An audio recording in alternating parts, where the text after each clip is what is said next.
Hello, everyone, and welcome to a game that we are going to play called What Would You Do? Occult Edition. So this is part two. If you missed it, we did do a part one. I will link that in the description box below. And the point of this game is to really show magical diversity and a lot of spell work inspiration. We have practitioners from all over the world in this panel. It's really quite crazy. We have all different genders present. We got ceremonial magic, witchcraft, chaos magic, folk magic. We've got it all. So I'm really excited to hear everyone's perspectives as I present these different scenarios. So I wanted to kind of lay some ground rules for this game before we go through introductions and everything like that. I do have 9 prompts here that are magical scenarios. We definitely won't get to know, we won't be able to talk about all 9 today, but I do have some dice. So I'm going to roll the dice and then we are going to see which prompt it is that we are going to be discussing in today's call. And everybody has 5 minutes max to deliver their answers. So because everyone is on a timer and we have so many people on this panel, at the 1 minute mark, when you have 1 minute left, I have this little feather here that I'm going to hold up.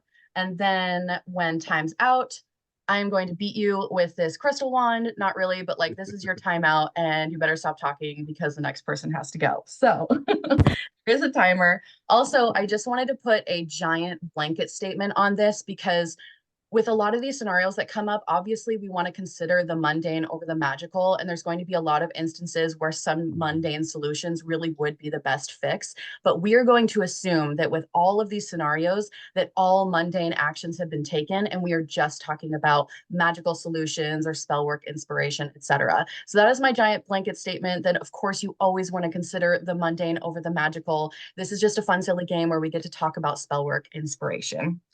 So I think that's all the rules. Let's begin with some introductions. So Amy, would you like to introduce yourself? Sure. Hi, my name is Amy, and my channel is Magical Crafting, and I consider myself an art witch and a maker. And I kind of would say eclectic witchcraft, chaos magic, and folk practices. And I'm just now getting into a little bit of kitchen witchery. Hi, my name is Aurora. I'm at Lavender Hazelwood. Welcome. Let's see. If I were to describe my practice, I would say it's sort of a green hedge, eclectic practice. My name's Justin. I am the Witch of Enchantment. I would say my practice is what I call like basic neighborhood witchery with a lot of like Catholic influences, folk magic, really kind of chaotic in nature. Hi, I am Marshall, Witch of Southern Light. I would say my craft is a little bit more inspired by folklore, the landscape, and a lot of American and British traditional witchcraft influences. Hi, I'm Olivia. My practice is definitely seasonal based, and I also do a lot of death work, and that's pretty much the encapsulation of my practice. Hi, I am AV. AV Witch Journal is my channel. I don't know what I am at this point. I do know that I do magic. I'm just starting 6 years in my practice, so I'm still figuring that out. I do have to say that my practice is very influenced by Christianity because I'm originally from Venezuela. So there's a lot of Venezuelan brujeria here and there, but also at the same time, I'm just learning about everything. And that's what my practice has.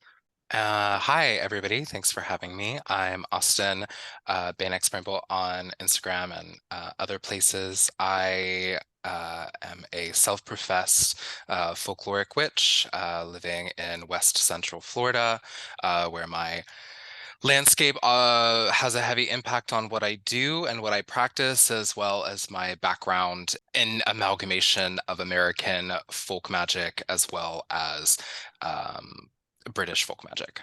Hi, my name is Bente, the Norse Witch on YouTube and everywhere else. I'm from northern Germany, so that is where the accent is from, and in case anyone was wondering.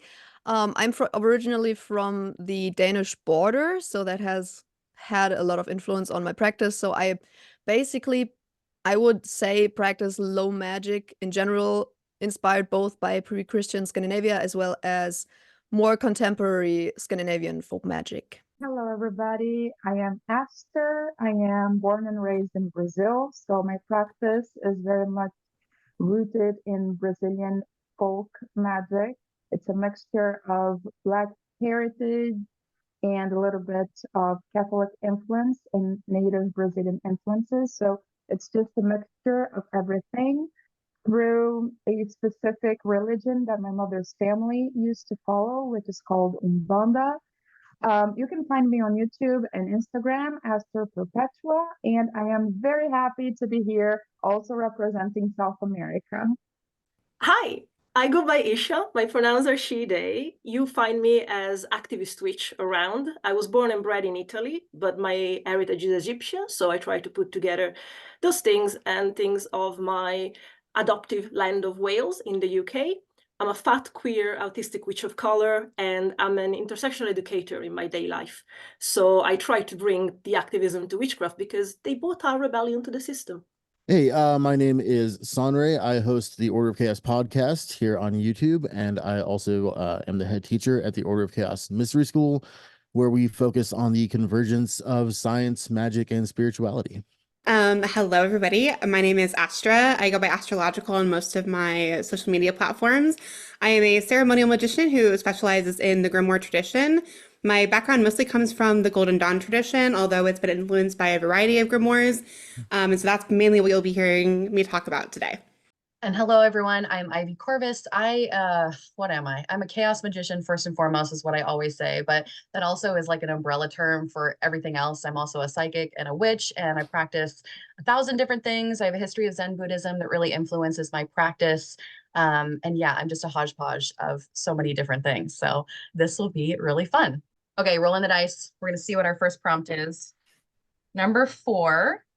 Which is you are in college or some sort of formal educational training. Maybe it's an online course or a seminar or even just reading academic books. What spell work do you do to help with your studies? Ivy, why don't you go first since you always go last? Oh, you want me to go? I was going to wait and go last because I feel bad because I already wrote these prompts. So it feels weird for me to go first. I'll go first this time and then I'll refrain from going first any other time. Okay, so for something like this, I would really either petition or invoke Mercury. I really love working with planetary magic, and Mercury is just great for schoolwork in general. And I recently actually created a servitor, which I also shared with my channel members and a couple other people specifically for learning. So I think that you can create a servitor that helps you really focus. I guess it depends on whatever your goal is. Oh, I didn't even start my own timer. Whoops, I didn't start my 5-minute timer for myself. My bad. I'm trying to answer this really quickly. This is really hard, you guys. But anyways, so I would create a servitor to help me focus. If you have focus issues, of course, maybe staying motivated. Also, the servitor that I created has ethereal library access. And so this servitor has the ability to pull information from the collective unconscious to really help fuel and funnel some new ideas and imagination into my mind. And it also has the ability to communicate via dreams and divination. So if I ever feel stuck on something, let's say I'm doing a writing project for an English class and I really need like some inspiration, I would ask the servitor during divination and through dreams for some sort of inspiration on that particular writing project. So I would really say petitioning or invoking Mercury or creating a servitor. For me, it would depend on if it's more of a long-term or just a short thing. If it's a long-term, very, very important thing, I think I would work with Odin on that, but I know that he can be quite challenging. So if it's only a smaller thing that isn't too important, then I wouldn't do that. Apart from that, I would definitely use like oils and incense every single time that I'm working on it. So like incense and oils with like very airy herbs. For example, I really like rosemary or like ginkgo or something. Like ginkgo is very great for like memory stuff. Also peppermint, I think, is great for things like that. And maybe because I know I'm struggling with a very, very bad memory, I would probably make like a spell bag that helps with that. For example, with forget-me-not and with ginkgo and other plants that help with memory. I think that's what I would do. So if it was me, there is something very simple that I would do. I would just get some mugwort, make an infusion out of it, and wash my head with it before studying, before going for a test. Mugwort is great, not only for that, but also for increasing psychic ability. So those are the two main uses that I have for it. That's what I would do. All right. I am going to talk from actually something that I'm experimenting with right now. I recently started connecting a little bit more with Hermes due to the nature of a class that I'm taking with Sarah Masters. So I am starting to work with Hermes. I created a mercurial incense that I am lighting because I'm working also on a few translating projects, translating from English onto Spanish. So I think that it kind of fits with this. I also have a relationship, let's say like that, with Saint Cyprian, which is a saint that is very common in Venezuela with witches, brujas, brujos, and he is particularly known because not only necromancy, but because he was trained or prepared or studied witchcraft before converting into Christianity, allegedly. So yes, I think that what I would recommend maybe is work with the spirits that are tailored or focused or have proficiency in learning or studying. So it sounds like me and the Norse Witch are actually on a similar vibe when it comes to spell bags. I love a good spell bag, an amulet, a charm bag, whatever you want to call it. And I also said, I said rosemary. Rosemary actually has a scientific and magical use of memory, memory retention, information retention. So to have a good inhalation of it right before you are studying or before you go into class, that would be a great thing to help increase and open up those neural pathways. I also like to mix a little bit of science and magic. We know scientifically that if you chew gum while studying something and then go into and take a test and chew that same gum or mints or, you know, something delicious, it can actually help you retain that information. So I might create a sigil for literally just information retention and then air draw it over the mints, eat that mint while I'm studying, and do the same thing over it again right before I go in and take that test, just to kind of combine the two options together. Okay, so I have a bit of a two-tiered answer here, similar to Marshall and Benta. If I were to study for an exam, which is not something I would ever do, because that's just me. What I would do though is I would burn probably like Nag Champa incense, not for the particular smell, but just because I like it. And then I would make sure to put some on my hand or something when I actually go to take the test, because the link between memory and smell is very real, right? Now that's assuming that I would remember to do that, which, like I said, I wouldn't. So I would just go to take the test and I would either pray to or sort of invoke Loki and then just wing it and do my best, which is what I've done my entire life. So mine's a mix of kind of everybody's, well, except for the ceremonial stuff. I'm not reaching that high. So I think a lot of things, again, Benta, Marshall, those two things connect with me. I'd probably use a ton of rosemary, put some in my water every day, or like add it into things that I'm eating and just keep asking that spirit of rosemary to help me, as well as I would definitely be asking a spirit that I know that was an academic. So I work a lot in graveyards. So I would probably go to the graveyard and know somebody who was an academic, or learn somebody who was an academic and ask for their aid, and see if I could, you know, get their help while studying and while taking this test. And a ton of sigil magic. I'd probably be doing sigils in my sunscreen and my foundation, in my shoes, in my journals, everything. And lastly, I'd probably charm a piece of jewelry because I fucking love jewelry. And if I could wear that during both studying and taking the test, that would probably be super helpful for me. So for any of the natural sciences, which would include things like science, philosophy, mathematics, and astrology, I would actually recommend utilizing the system of the Ars Notoria. And I actually think that the Matthias, Castle translation is my recommendation. And naturally within the system, there is a confirmation that you have the approval to move forward with the notary art and the type of wisdom you wish to receive. And so essentially you'll do a small ritual, you'll have a dream. If you're approved, you'll essentially get that information from an angelic, they call it an angelic, spirit who actually knows what it is. And then you can move forward and perform the rituals by studying the notai that are actually in the book. That being said, though, if you're not approved to do that system, which you do sometimes get no's, I have gotten them many a time, you'll need to do something else. And so for me, I would actually go ahead and just do some geomantic work. There is a figure called Albus, who is kind of this figure of wisdom, knowledge. You can think of him, I think Dr. Cummins describes him as like this stereotypical academic who loves to study, loves to be in libraries, loves to read and learn. And so I would probably just create a bunch of materia, both in powder form, maybe a perfume or an oil of some kind, dedicated to that spirit, and then the corresponding spirit to Albus, which you can find in Agrippa, and then utilize that in any work referring to the actual study. So if you were going to study, you could put the oil or put the perfume on. You could include the powder if it's all consumable into a tea, and then take that with you wherever you need it to go. Every time that I hear Astra, I want to do then what she says. Yeah, I feel like Aster's answer just proved that that system works. Oh gosh.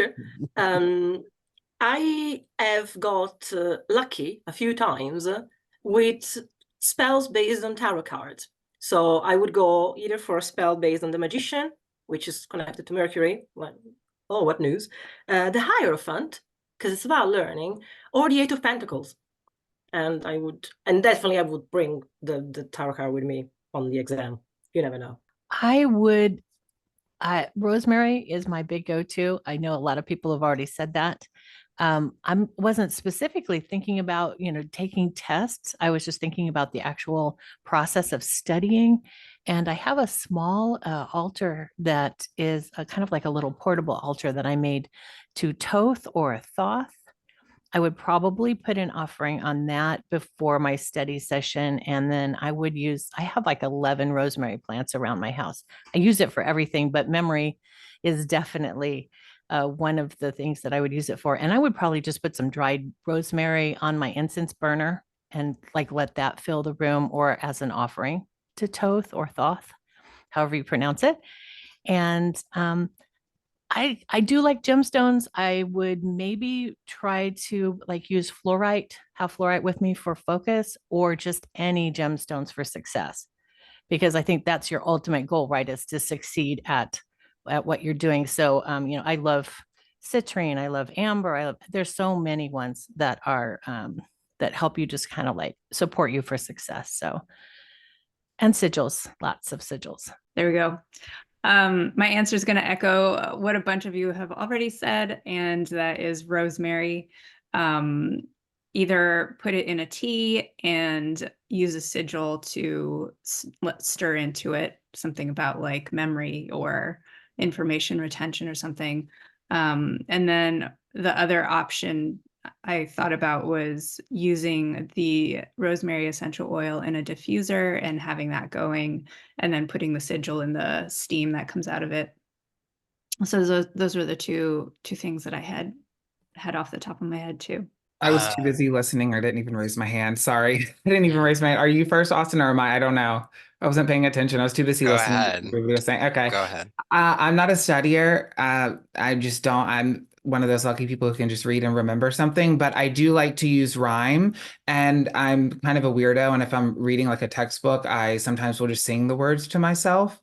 But that's really the only thing I do as far as retention. Sometimes I think singing it just helps me remember what it is that I'm reading. Outside of that, that's really all I've ever done. It's really interesting. I love seeing how common a lot of the threads from everybody's answers are. Similarly to Aster, I always recommend baths from memory, praying over it, certain psalms. In my personal practice, there are psalms from memory and things like that. Rosemary is always a wonderful and lovely ally to put into baths. And similarly, as well as Astra,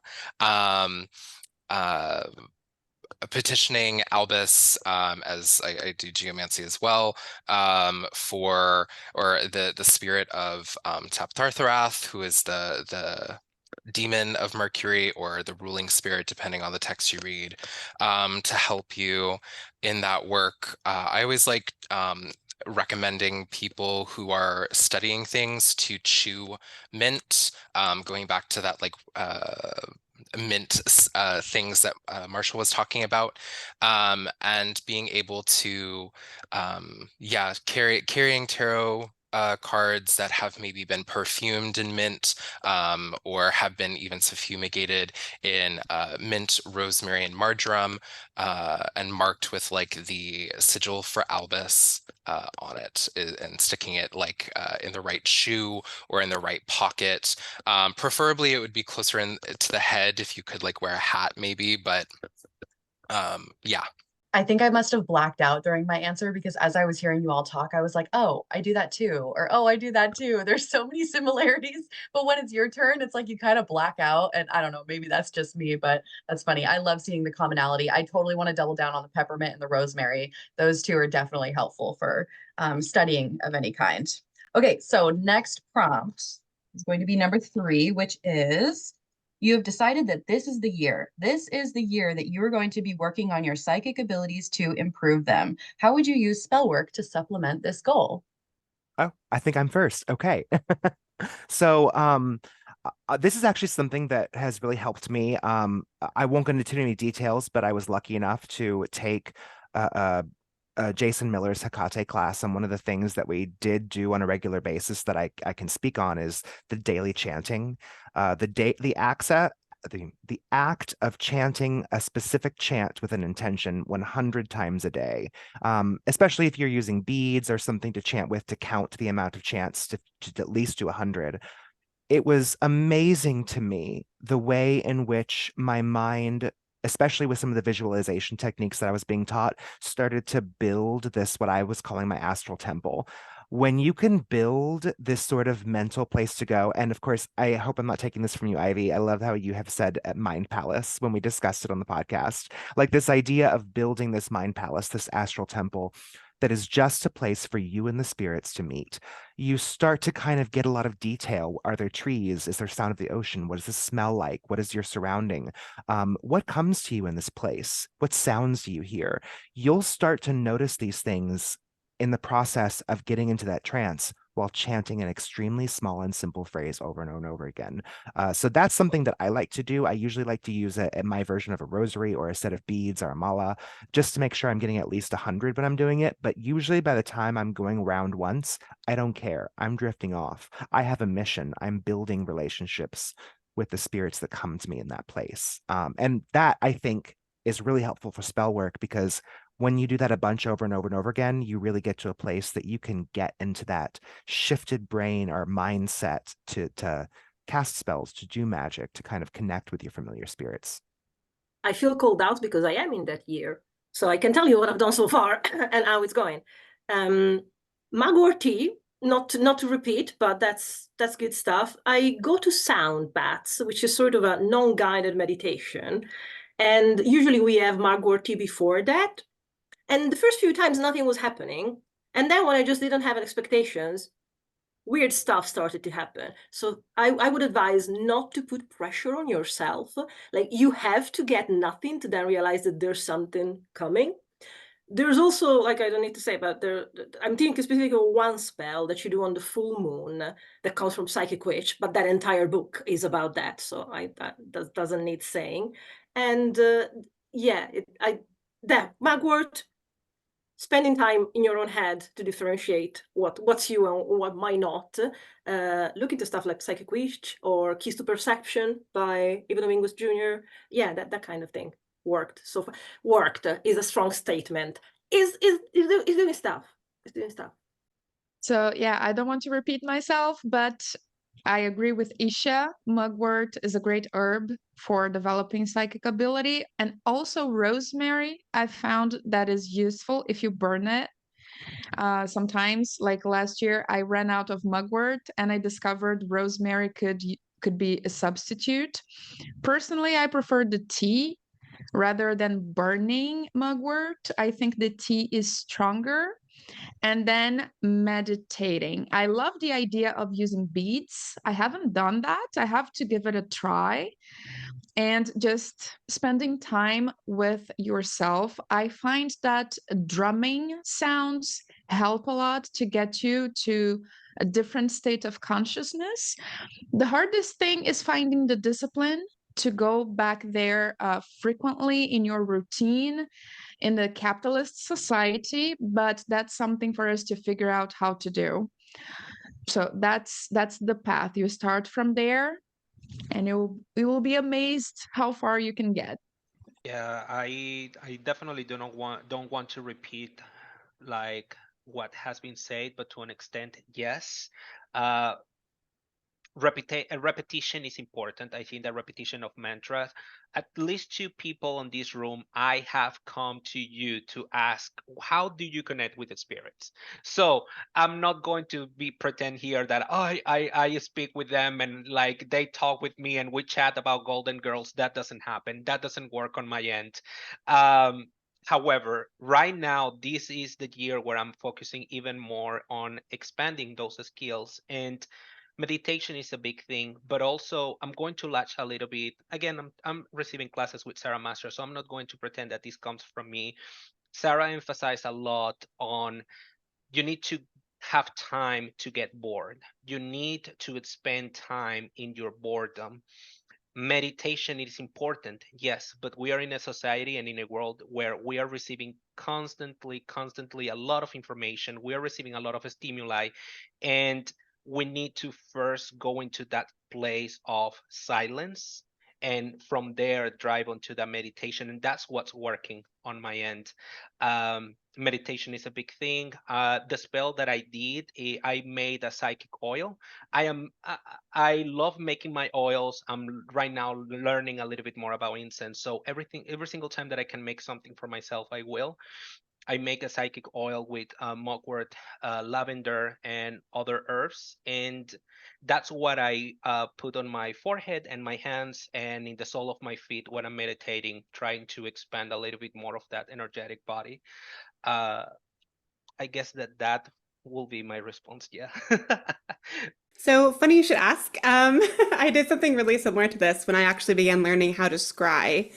And one of the best things you can do, in my opinion, is call upon the help of a lunar spirit or lunar spirits, because they stand at the impasse between Malkuth, or the physical realm, and the intellectual and celestial worlds. My primary help in this regard was the Olympic spirit Fool, who is the Olympic spirit of the moon. Additionally, you might consider creating and wearing the first pentacle of the moon from the Greater Key of Solomon, which serves to call forth and invoke spirits of the moon, and then also to open doors in whatever way they may be fastened. I would personally create this pentacle under an astrologically auspicious time. So, for example, moon in Cancer positively aspected to a benefic planet, preferably Venus because she falls within the same sect, and then not aspecting a malefic. And you could also write your petition, so to get, better at X psychic ability on the back of that pentacle. Also using oils and incenses and such relevant to the purpose is good. I think keeping that consistent is really key. So if you're going to sit down and do 30 minutes of scrying, in my case, for example, I might burn the same incense every single time because that smell can create kind of that connection.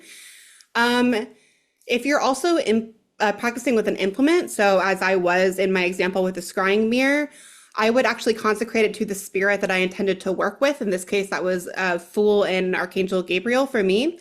And then create a schedule of practice and hold yourself to it. I think that consistency is really key. That can be something as simple as a 15-minute scrying session. It could be as simple as a 5-minute meditation. It can take a lot of different forms.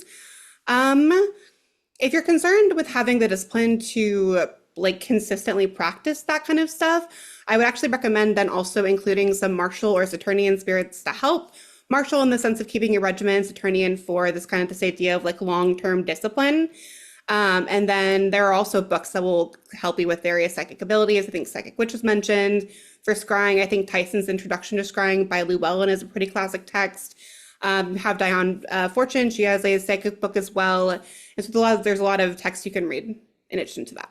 Getting better at making our psychic ability stronger, or our perception of spirit stronger, to be able to hear, see, so on and so forth. I think one of the best things, echoing what we were basically all talking about, is consistency and making sure that we are actually sitting down and practicing. That is probably the hardest part, I think, is making sure that we're consistent. I have People that I've recommended to, like if you have the ability to sit down at the workspace that you're doing and practice for 10, 15 minutes, if it's a tarot card that you're trying to focus on, scry that card, sit with it on the workspace and like just allow the imagery to come to you. I think other methods of like psychic development can be really helpful. If you are inclined to having a Bovida, go to your Bovida, go to a Jira for our Umbatistas out there, go to a Mesa Branca for our espiritismos out there, or seances for our cardex. Even if none of those things necessarily appeal to your actual, like your magical practice, I find that being able to sit down consistently and being able to stay focused in what you're doing and allow these things to come to you, they really work to help fortify and strengthen your eye. Okay, so for like a short-term thing, like I'm doing a session right now and I need some help right now. I would do like similar things that other people already said, like burning mugwort is a very classical one, or like I have an oil for that. There is an oil for basically anything. So those are kind of like the classics. When it comes to more like long-term stuff, I like to have something that I can take off, so something like a talisman or like a spell bag or something like that, because I personally don't want to perceive spirits while I'm working or something. I would find that very distracting.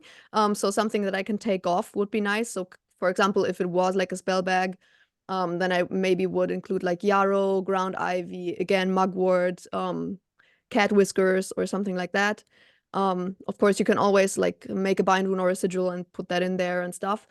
And I guess what I would definitely do is find like a spiritual study buddy, like some kind of spirit that can help. Like if I, like my dream scenario would be that I would live somewhere near like a Vilva's grave, then I would definitely go there and ask them to help me.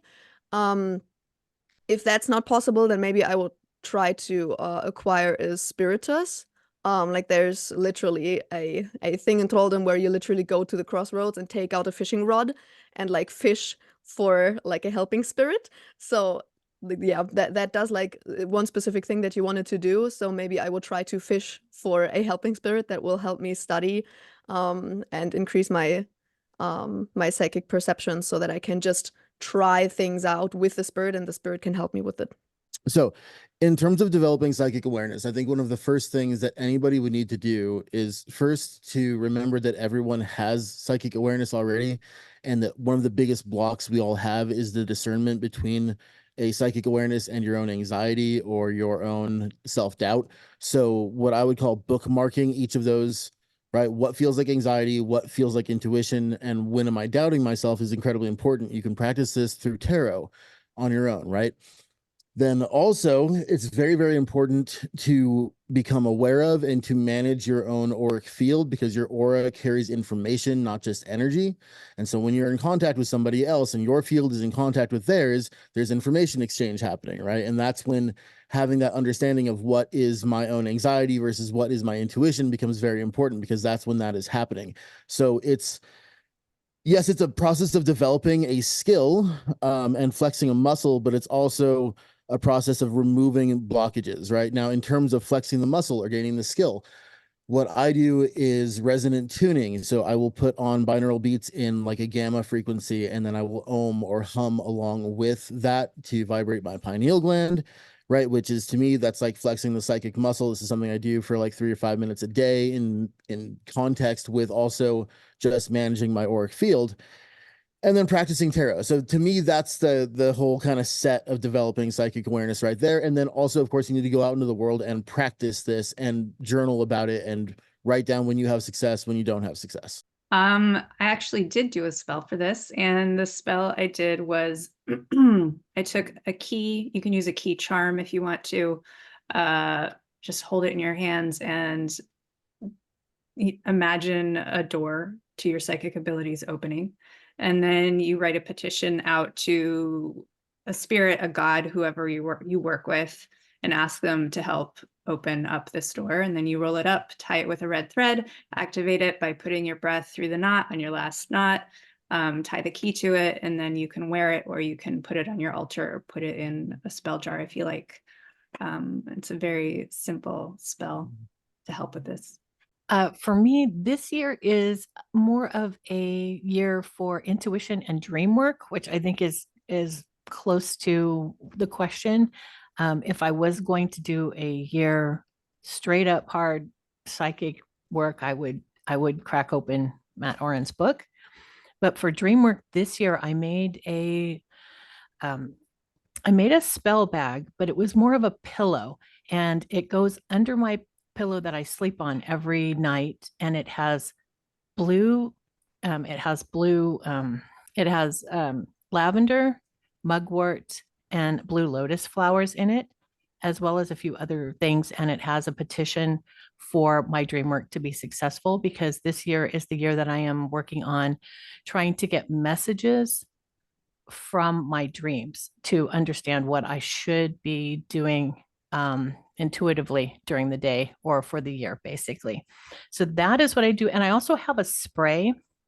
I loved Astra's thing about consistency. I have a scented spray that I spray on my pillow every single night. So it's also with the same herbs that I put in the pillow that goes under my pillow. So we kind of have that consistency of every night you have that same smell that you're smelling. You have the herbs that are supporting you. And also I had some crystals and sigils inside that bag.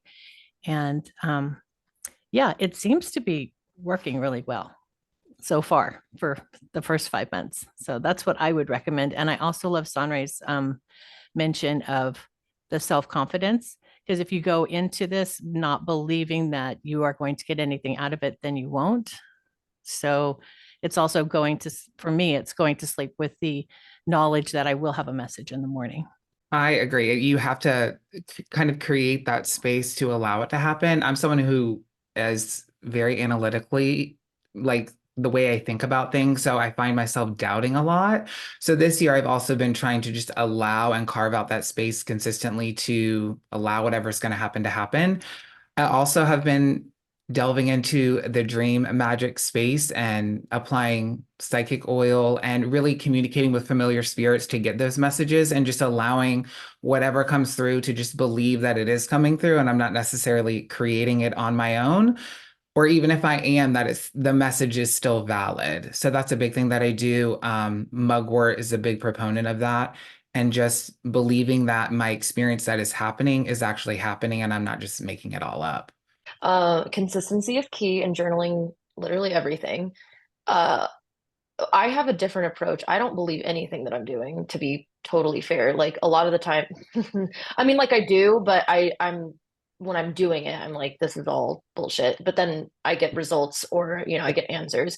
So I just kind of do it because it continues to work. It's not because I put my full and total faith into everything. It's just because I continue to get results. For me, if I have to connect with something, I have to do. It has to be a physical thing. Like I'm a physical person, so like it has to be like I have to hold the item, or I have to be in proximity of the person or the item or the thing, which is why I like going to the graveyards, which is why I like growing the plant. And if I wanted to do a spell in order to grow and better my psychic ability, then I would do some kind of continuous spell. So if I'm trying to work on that, it would either be like an activation spell. So I'd probably have like a 7-day candle with a sigil, or whatever I want to write or draw on it. Something that's set underneath or whatever, and I would light that as I do my meditations or as I try to connect with that specific thing that I'm trying to connect with, and or just go with a really simple growth spell.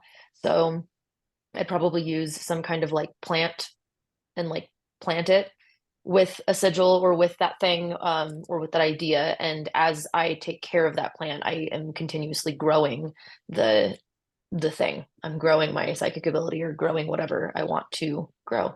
I suppose for my answer, I feel like my answer is kind of a cross between Astra and Marshall, because what I would normally do is I would usually start with my mala beads. I love working with my malas. So I would take some prophecy oil or divination oil or something that kind of relates to psychic abilities. And you can get any of these at any metaphysical store. It doesn't really matter what kind, but I would take it and I would kind of go through a little ceremonial act of rubbing it on my third eye region.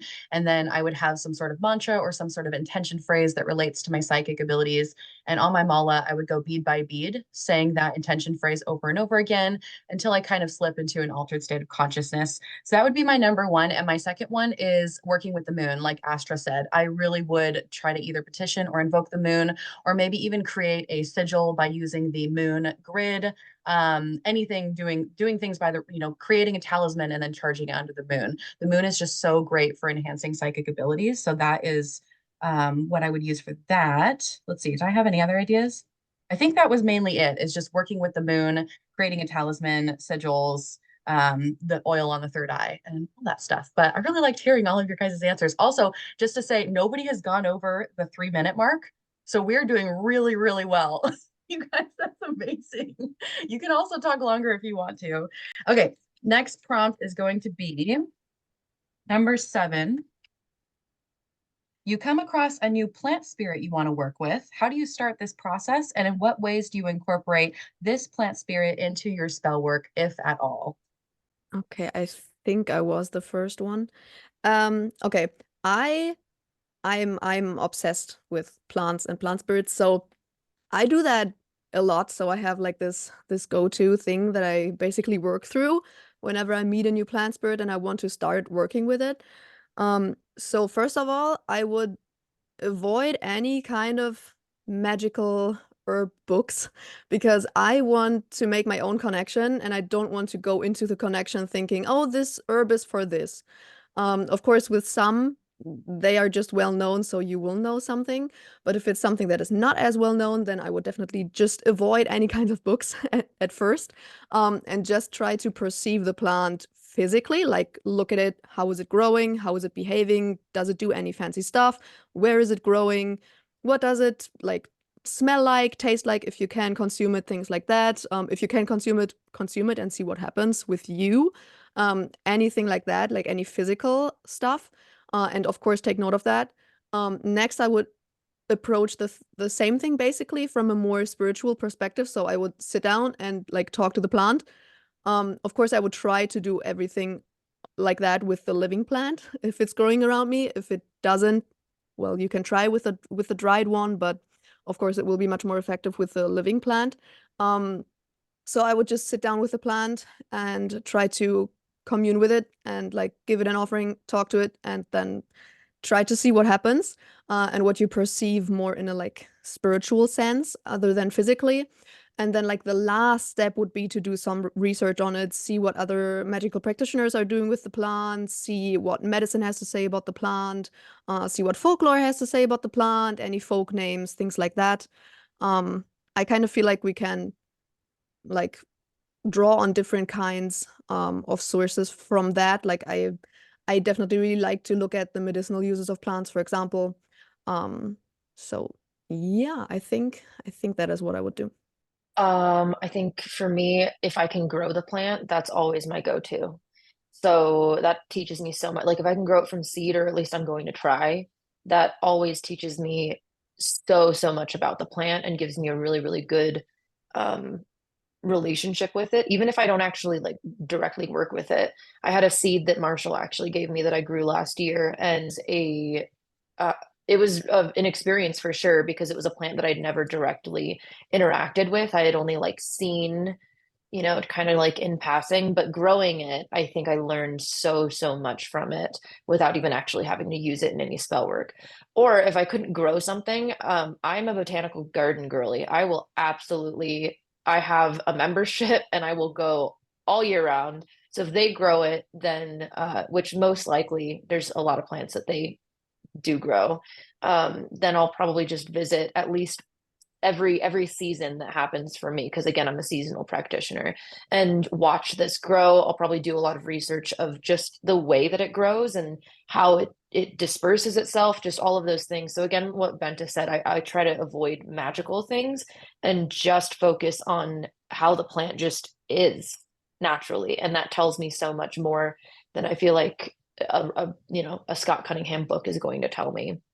I get asked this question a lot. I think because I'm kind of put into the pigeonhole of the Rose Witch, which is totally fine.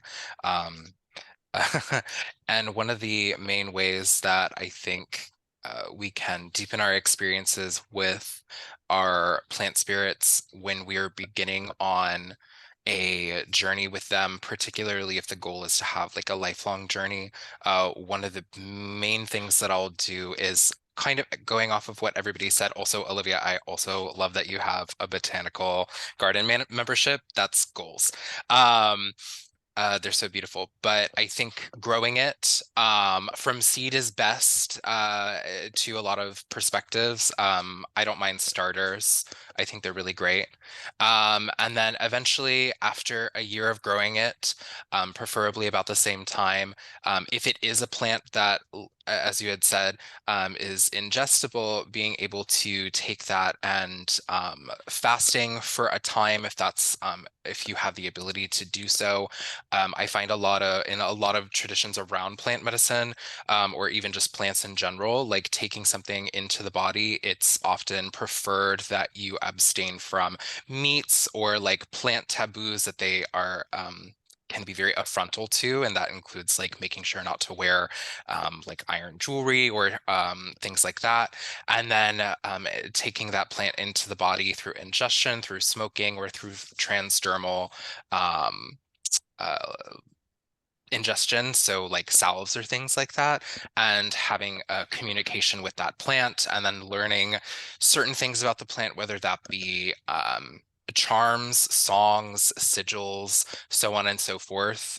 You might learn these without the ingestion part, but and then having that plant, pacting with that plant, being able to turn it into an oil or a perfume or a jam even, and saving that for a period of time.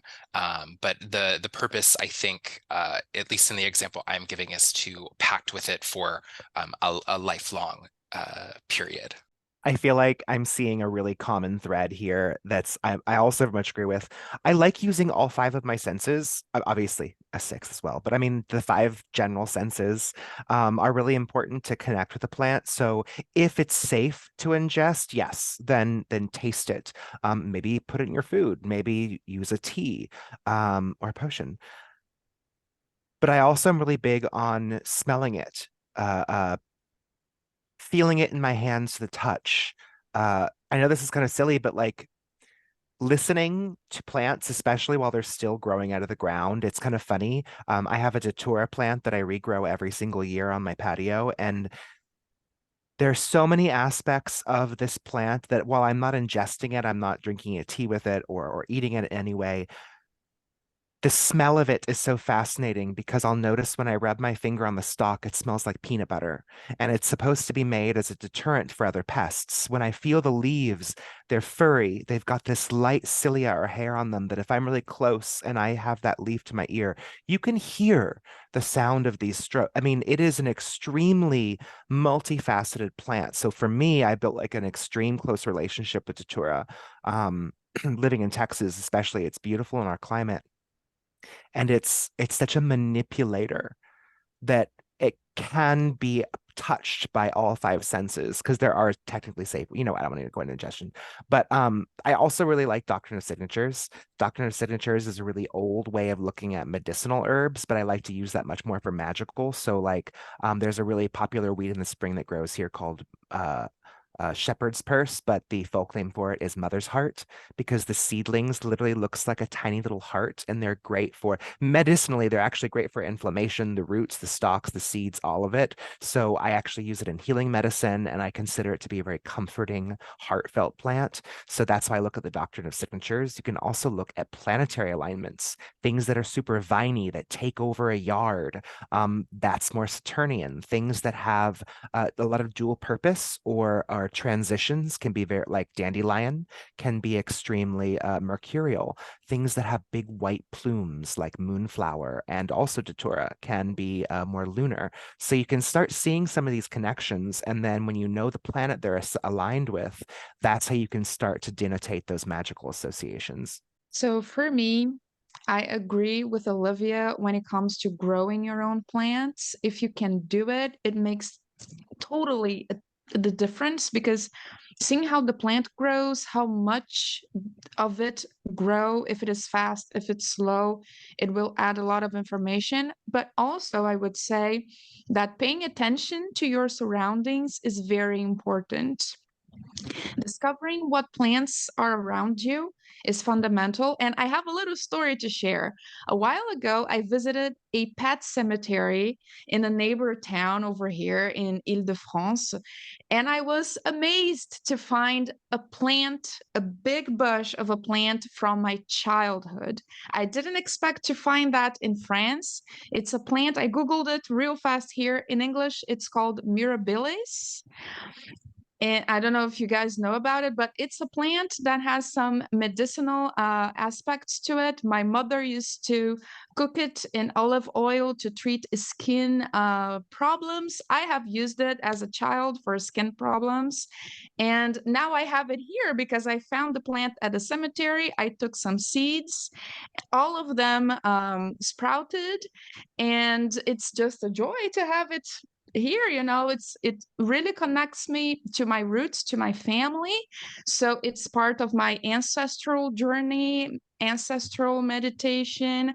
And also because in French it's called Belle de Nuit, beauty of the night.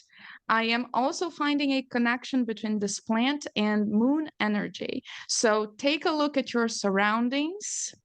Go around, try to find seeds, try to find new plants, because each little area will have completely different plants. I just moved, right? So the place where I was living before, one day suddenly black nightshade sprouted out of my rose plant. And now I have like a bush of black nightshade. But over here, the place that I'm living now, I have found a lot of dandelion, honeysuckle, and I'm still exploring the area, but knowing your surroundings is very important when it comes to plants.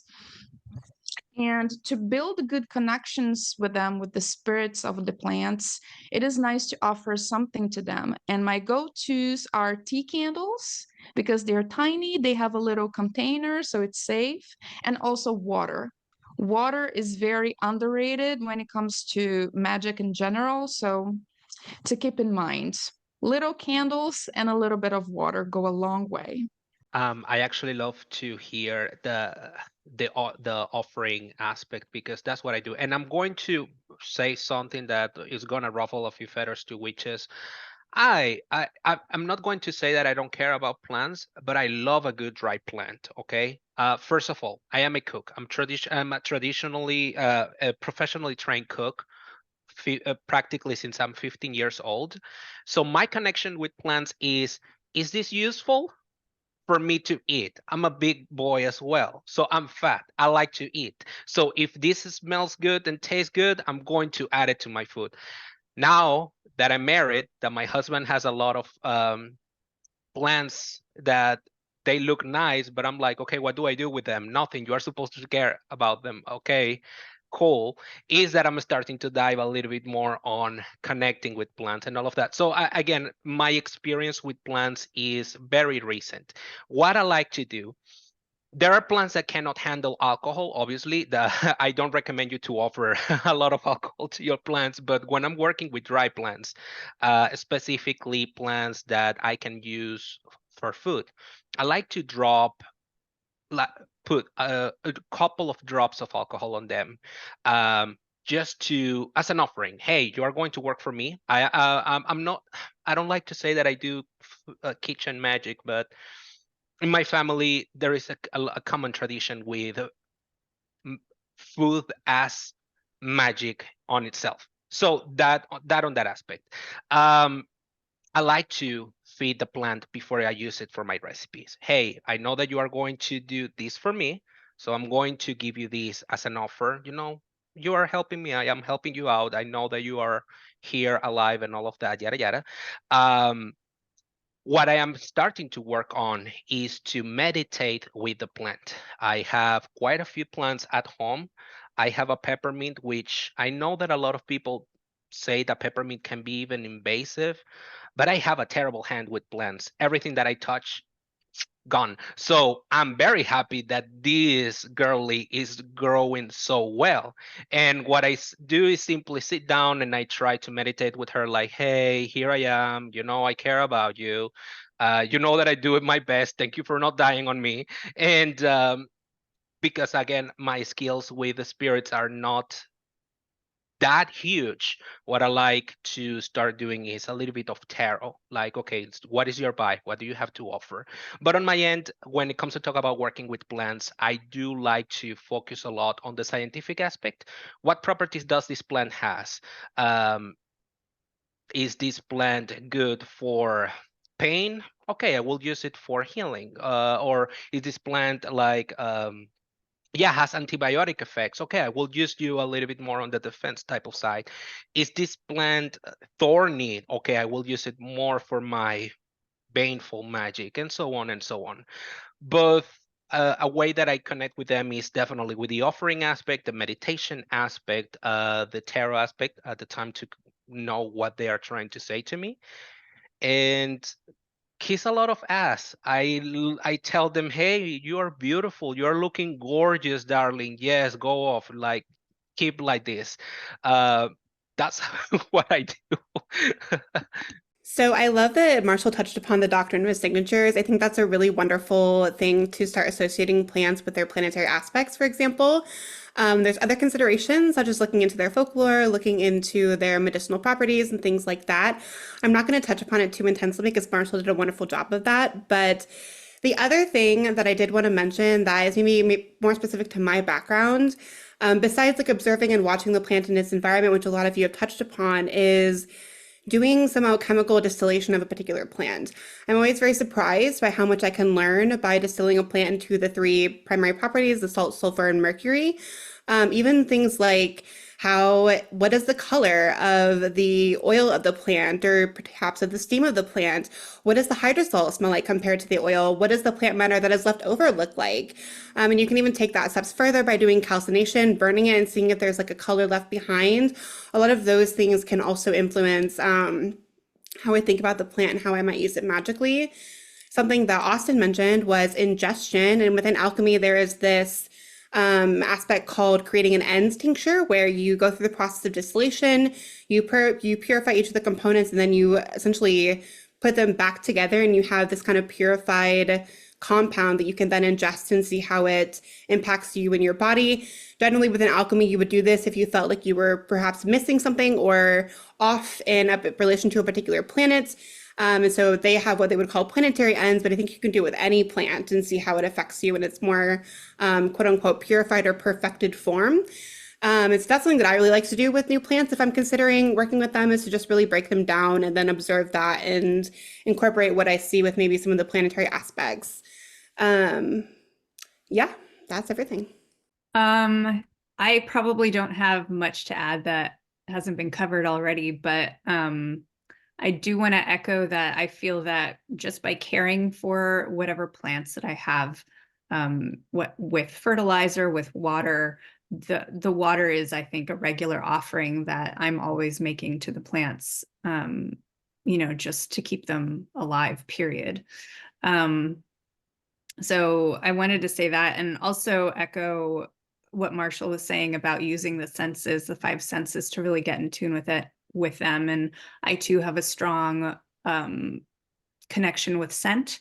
So, like for instance, I never liked chamomile tea growing up at all, period. I was like, it's disgusting, blah, blah, blah. But then I happened to walk by a huge plant of chamomile like several years ago that was really fragrant, and it smelled like apples. And I was blown away by how wonderful that scent was and how it made me feel. And because of that, it changed my whole relationship to the chamomile plant. I used to hate it. It was like, blech, disgusting. But then once I just got in its field and actually like experienced it live and in my aura, I suppose, then it changed my whole relationship to what it was and how I experienced it. So really going in and just monitoring and seeing how is it that I feel when I'm next to this plant is a really great way of sort of getting information about them. Okay, so this is going to be a long answer, and I want to give a big fist bump to AB because I also worked as a professional chef for the vast majority of my life.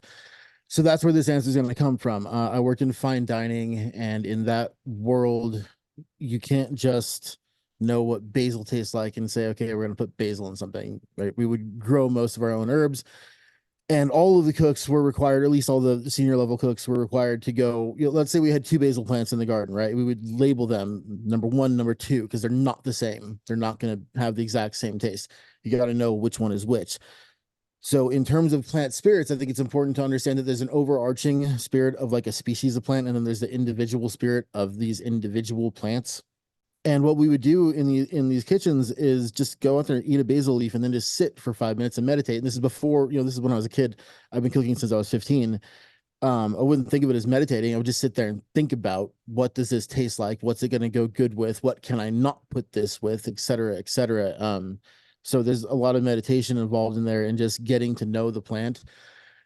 No, right now I'm talking about non-hallucinogenic plants that you would put in food. Okay. And it's funny because I don't think of myself as a kitchen witch, but like that was the biggest part of my life, was being a chef. I have the words food and wine tattooed on my knuckles. Like it was a huge part of my life. Hell yeah. So, food is magic. There's food so good that it gets you high. And if you haven't experienced that, then you need to go do it.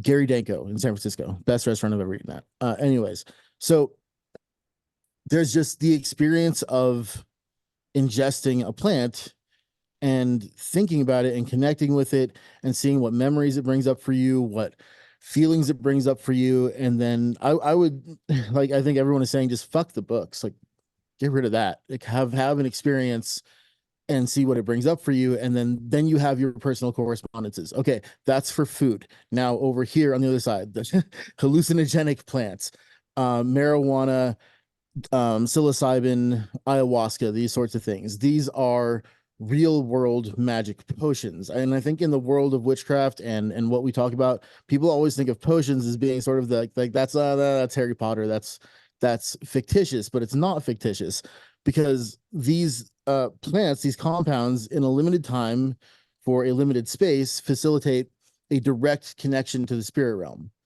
And the type, again, of strain of marijuana, the type of psilocybin or whatever it is that you're ingesting, if it's peyote or whatever, is going to have its own particular pathway to the spirit realm and destination within the spirit realm. And the only way to really understand this, again, is to experience it. Now, the initial question was about coming in contact with a new plant spirit and how to introduce yourself to it. So I'm very adventurous, and I'm just going to say down the hatch, right? But then I guess my question for the rest of you, if it's okay, is anyone have any recommendations on saying goodbye to a particular plant? Because I am in a year-long process of giving up marijuana, and I've gone back and forth and back and forth. And it's time for me to not be smoking pot anymore. But saying goodbye is hard. It's hard because it's a spirit that I'm very familiar with. So that's my long-winded answer. Okay, I want to answer your question really quick of like saying goodbye. It's interesting. I don't usually ever be like, okay, toodles, like, and just leave. But usually it's just like, I understand like all of the lessons that you've given me so far, and like this is our relationship now, and I appreciate that. So it never really goes away for me, but they usually just are not in the forefront of my practice. I wanted to pop back in and just like give a couple of ideas of how to connect better with a plant. So I moved from Colorado to LA and then back to Colorado. So those two places have different species of plants and whatnot. And every time I travel, which is fairly often, I was recently in the East, there's totally different plants over there, like all over the place. And so when I want to learn just in a new area, there's some apps that I like to use. So iNaturalist is a really good spot to start because it will pinpoint all of these different species. And it helps your local scientists. So definitely check that out, iNaturalist. And then there's Picture This, which I wouldn't rely fully on it. If you see a plant, you can take a photo of it, and it's called Picture This. But then you need to pair that with local field guides. So those two things are really going to help together. So don't rely on the app either. And then another thing is volunteer with your local gardens, volunteer with like native plant societies, that's going to help you a ton. And especially if you're working with native plants, that's going to be way better than working with something that is like, me trying to work with something in the Amazon while I am living in Colorado. Like that's not really going to totally correlate super well. And then lastly, there's this book called The Plant Hunter by Cassandra Quave. Now I know that we said that like stay away from books, but this isn't like a magical thing. It's actually a memoir, which I think is going to be a really, really, really helpful way of understanding how to begin to work with plants and understand both their folk uses and also their medicinal uses, and like kind of just getting to know those things. But that's all I wanted to say on that. When thinking about working with plant spirits, it's something that I'm still working on, because before I used to always look at a book and that was what it was. That's all. That's the only thing that's the only way I viewed it. I kind of thought it as an egregore. Everyone thinks that the herb is this, so that's all that it is. And it really was born from my upbringing, and I never thought of a plant having a spirit. Like the plant doesn't have a spirit, it's just a plant. That's all it ever is. I've moved away from that to where I kind of don't think about it in that way. And I don't know if that's a good thing or a bad thing. I kind of just see an herb, think about it, a dried herb, and I kind of just use it however I want to, however it speaks to me. And I think it's more for me a process of breaking down my mental barriers of how I viewed it over the years, so that I can get to think of it in a more spiritual way, as more of a living thing rather than just something to be used. So it's still a journey, but I'm not quite there yet. So for me, I have a very big amount of envy for anybody who can grow a plant, especially from a seed or even a seedling. I don't have that ability. However, my sister-in-law does. And you would be really surprised if you know somebody in your life who is really good with plants and you ask one question. That's it. The floodgates are open. You will find out everything you ever wanted to know. So she's my go-to for uh, any kind of information about plants. And she also helps me a little bit in the channel. So she is always bringing over plants for me to just kind of get to know and see what I can do magically with them. But as an art witch and a maker, I just really have to agree with Austin. I want to make a tincture. I want to make an oil. I want to make a powder. I want to just try to make everything I can and see how I can use the item. I love to make incense, especially oils also. And because I live in Southern California, we don't have all the plants that are in all the guides that everybody's saying I don't use these guides because they don't work for me, because they were all written in the 80s by people who lived in Europe. And I live in a place where we have the only thing that survives is rosemary and lavender and some succulents, some sunflowers. We've had 7 years of drought here. We have a lot of hardy bushes and plants like that, but we don't have all of the herbs and stuff that I see in a lot of the herbal books that I own. So I'm actually starting on a journey with something called bush mallow, and we accidentally had a tobacco tree sprout up in our backyard, which we thought was a bush. And then now it's 12 feet tall and it's flowering with yellow flowers. And I'm going to figure out how to make offerings to my ancestors with the tobacco. I think just go into your backyard and see what's growing there, and just kind of pick the flowers and put them in your house, and then see where it goes from there. I started to use picture this when I first came to the idea of, if I'm supposed to be a witch, isn't there a lot of connection with green stuff? That was the thought. So I shouldn't rely as much, but I do a lot. There's a dear friend of mine who's a forager. Like they do like meetups, and then we just go forage in the greenery here in Wales. So they help me a lot in that. I should trust more my intuition. Like my main connection to anything green comes from my grandmother, because she was well known in my village that if you needed something to sprout and you didn't have seeds and you didn't have anything, you gave it to my grandmother. She would make it sprout roots, and then you would have it.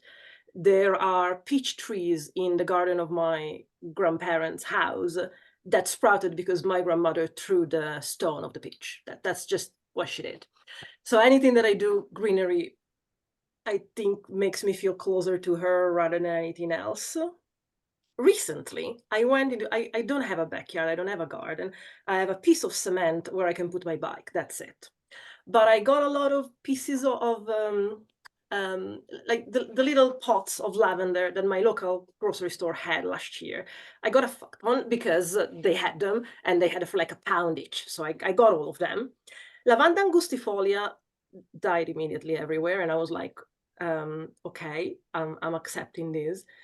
But English lavender, which is a mix of angustifolia and something else, which I don't remember, she stood up everything. She's sprouting now. And along with that, in the pots of lavender that have gone, I have a lot of weeds. Benter reminded me, no, there's no such thing as a weed for a witch when I mentioned it to them. And I discovered that it's willow herbs. Now, what I never did before Picture This was realizing that these plants I keep seeing, when you don't recognize and understand what they are, you don't understand that you actually keep seeing the same plants.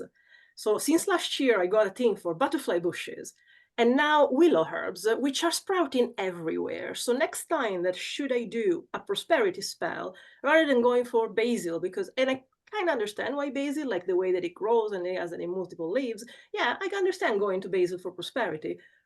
But I wouldn't discount the idea of going into my not so weeds area and say, listen, you sprout everywhere, you dissipate incredibly well.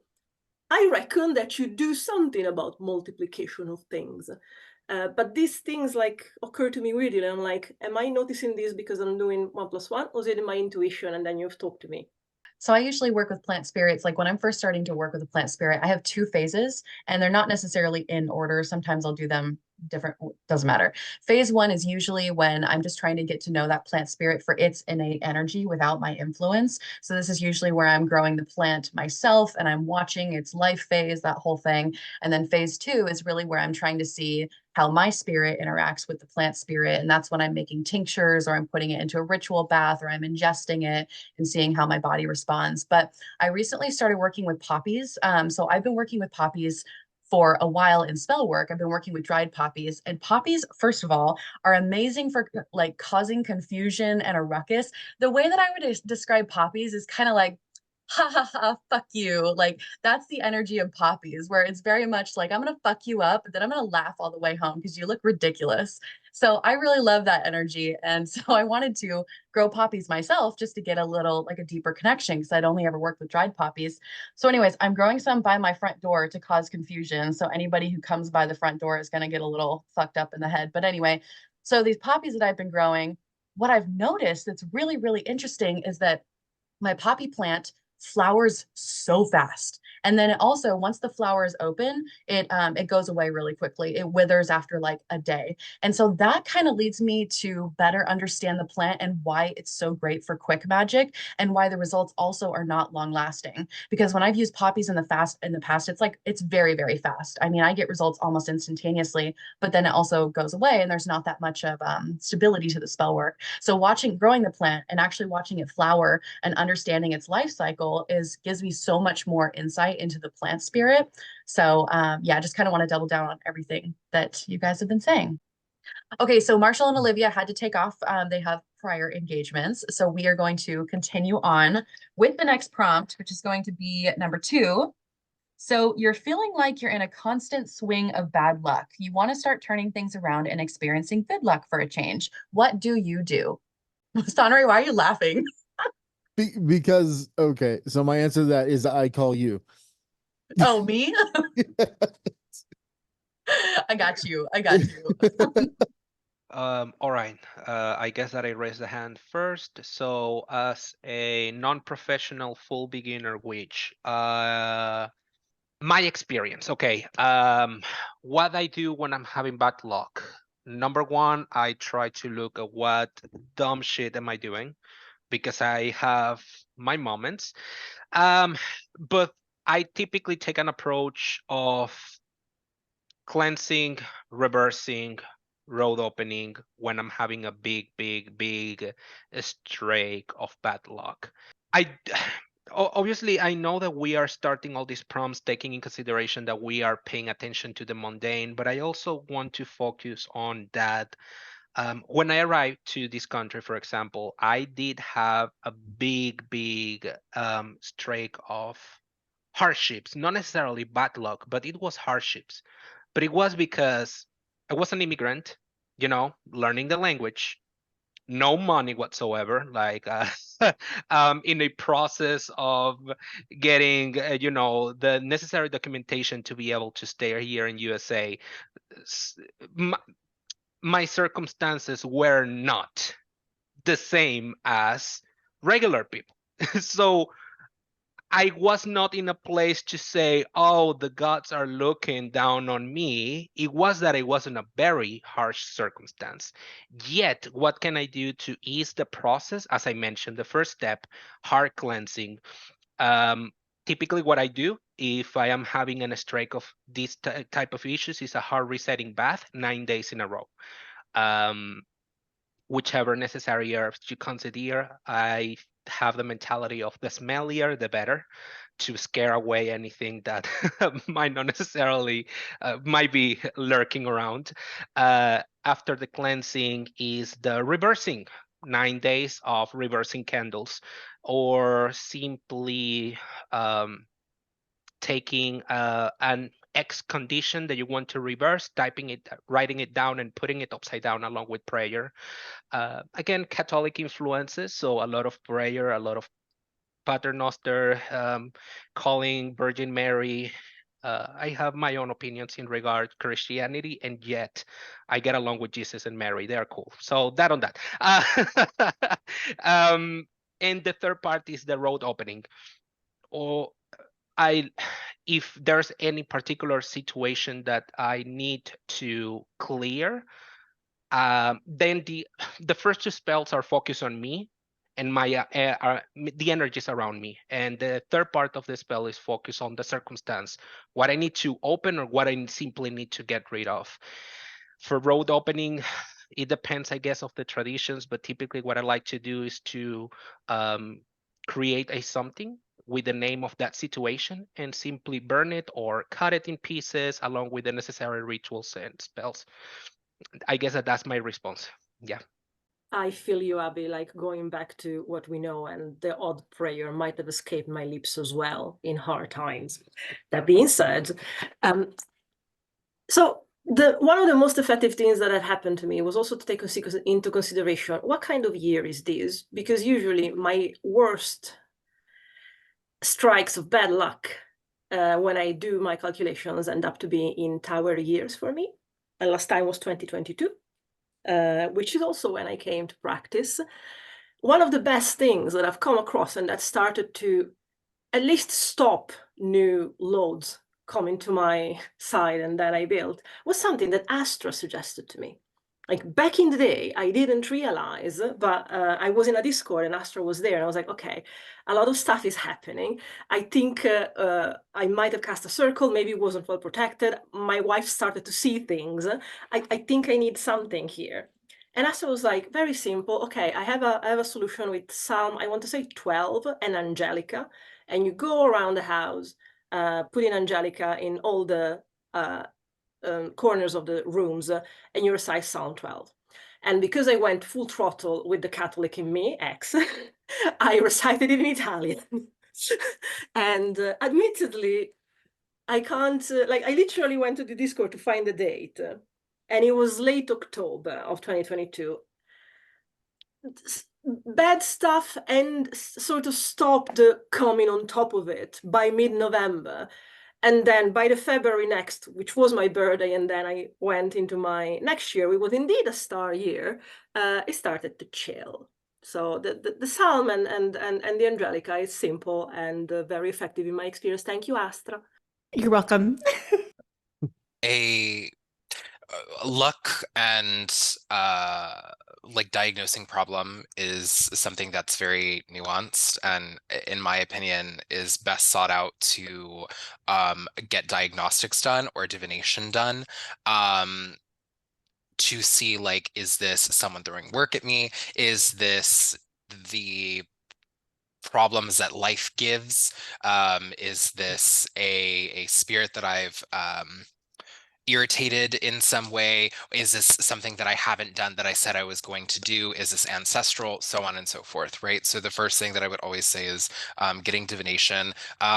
Sure, by yourself, but it's, in my opinion, oftentimes for problems that you're experiencing yourself, it can be better to outsource these problems and go to a professional diviner or a friend who can be a lot more impartial than you might be able to. Also what AB had said, like doing cleansings can be very beneficial. Even just regular salt baths for a certain amount of time, and then working antipathetically to what your divination has said. If we're working in the opposite of the either the planetary correspondence or whichever way that you might need to get rid of this. And again, this is all going to be based off of divination in my experience. But one thing that I do recommend as a charm for getting rid or helping turn luck very quickly is the Wheel of Fortune card with the Fortuna Minor sigil that is like you can paint it on there or something in gold paint, and then carrying that up with like some luck turn oil or an oil to draw luck to you, and then carrying that about your person for a certain amount of time. So for me, there's a few things I would do. If you feel that it could help you, as Austin mentioned, get a reading with someone you trust. That can be a very good idea to see if something's up or like something you're not really aware of. It's very good to get a reading with somebody that you are already used to. And then maybe that person will prescribe anything magical for you to do that could be extremely helpful. So that's a thing. Another thing that I like to do when I feel that my energies are kind of off and things are a little bit weird is the salt bath followed by an herbal bath. And I like to use rosemary with star anise. So the salt bath, it works like an energetic antibiotics. It cleanses out everything good and bad. So right after I do the herbal, and you can choose any herb that you want. And my suggestion is rosemary and star anise. Another thing that I like to do concerning opening roads, it's something really particular to me, but I like to go to the crossroads, do an offering to a spirit that I work with that is called Zepilintra. This is a very joyful spirit that belongs to Brazilian culture. And you can simply take a dose of cachaça and a cigarette. You sit down, you light up the cigarette, puff some of the smoke on the cachaça dose, and you have a conversation with the spirit. Remember to leave some coins at the corner of the crossroads for the protectors and the keepers of the crossroads, asking for permission, asking for you to enter that space to reach out to that specific spirit. And then, yeah, you just sit there and you have a conversation. Like, pretend that you're crazy for a moment because there's people passing by. I often pretend that I am talking, I'm having a call on the phone, so people don't think I am insane. But that's something very helpful. The spirits of the crossroads, they are amazing to open up the paths for you. And it is a very simple offering. A dose of some alcoholic drink, I go for cachaça and a cigarette. That's it. You sit there, you have a chat, and there you go. Tell them what's going on, ask for some road opening. And last but not least, in Brazil, we also have our spell baggies, which we call patois. I have actually taught how to make one on my channel, by the way. You just get some piece of clothing, anything that you have available, the easiest for you. And I would recommend you using fennel seeds, chamomile, and rue. to draw away negativity and draw in positivity. After doing all of these things, I think it is very unlikely that the bad luck will stick around. Oh, I was listening so carefully, I forgot my answer. I would say the first thing I would do as far as bad luck goes is try to figure out if it's coming from outside or from inside. Because I will often, because I'm doing the dream work that I mentioned earlier, will wake up and it will be a day that completely needs to be reversed because I wake up, I intuitively know this is not going to be a good day. And that would just be something that I would do with either a cleansing bath, sometimes a tea, though I'm still working on trying to get my taste for different kind of herbal teas. If anybody has any suggestions on how to make these teas taste better, please let me know. Or I will, mostly I would say, salt, sage, any kind of those cleansing and clearing herbs. But if I feel like it's an influence that's coming from outside, I really like the evil eye. I have talismans all over my house and I have it in jewelry as well. I feel like you could also do magic with mirrors for reversing and sending back any kind of negative energy if that is where the negativity is coming from. So if it's internal, I like to do divination. I don't particularly go outside and purchase a reading. I will do a reading for myself and just try really hard to be open-minded about what I'm seeing here and how it relates to my life. Try to get a little bit of distance, from my problem if I can mentally, and see where that's coming from. And occasionally an egg cleanse, but I don't really do them that often because I have a hard time after the cleanse is done and I open the egg and I'm trying to interpret what I'm seeing. I have a hard time interpreting what I'm seeing once the egg is cracked open into the water. So, but I actually have tried that a few times and I did feel better afterwards. So those are my answers. All right. Before you go, Benta, I just want to read the chat really quick for our listeners that can't see the chat. So read the conversation of making it taste better. Justin says, lots of honey, LOL. Astra says, if bitterness is the problem, just adding a pinch of salt can subdue it and make it more bearable. Oh. I swear it works and I'm not crazy. Okay. Sorry, Benta, go ahead. No problem. Okay, so first of all, I totally agree on what basically everyone else was already saying with the diagnostics. Like, first of all, check out, is it actually just bad luck or is it someone who threw something at you? It doesn't matter if it's the evil eye or if someone actually put like a hex on you or something, which I personally think is kind of rare, but still, you never know. And then it would totally depend on what I would do. Like, for example, if I wanted to know if it's someone who threw something at me, it doesn't matter what they threw on me or if it was on purpose or not, I would do like, it's not an egg cleansing, but it's just egg white divination, but also like dropping it in water and looking at it and stuff. I've had some crazy shit appear in that egg whites. It was disgusting. So that is something that I would do, but also, of course, it could, for example, come from spirits or something.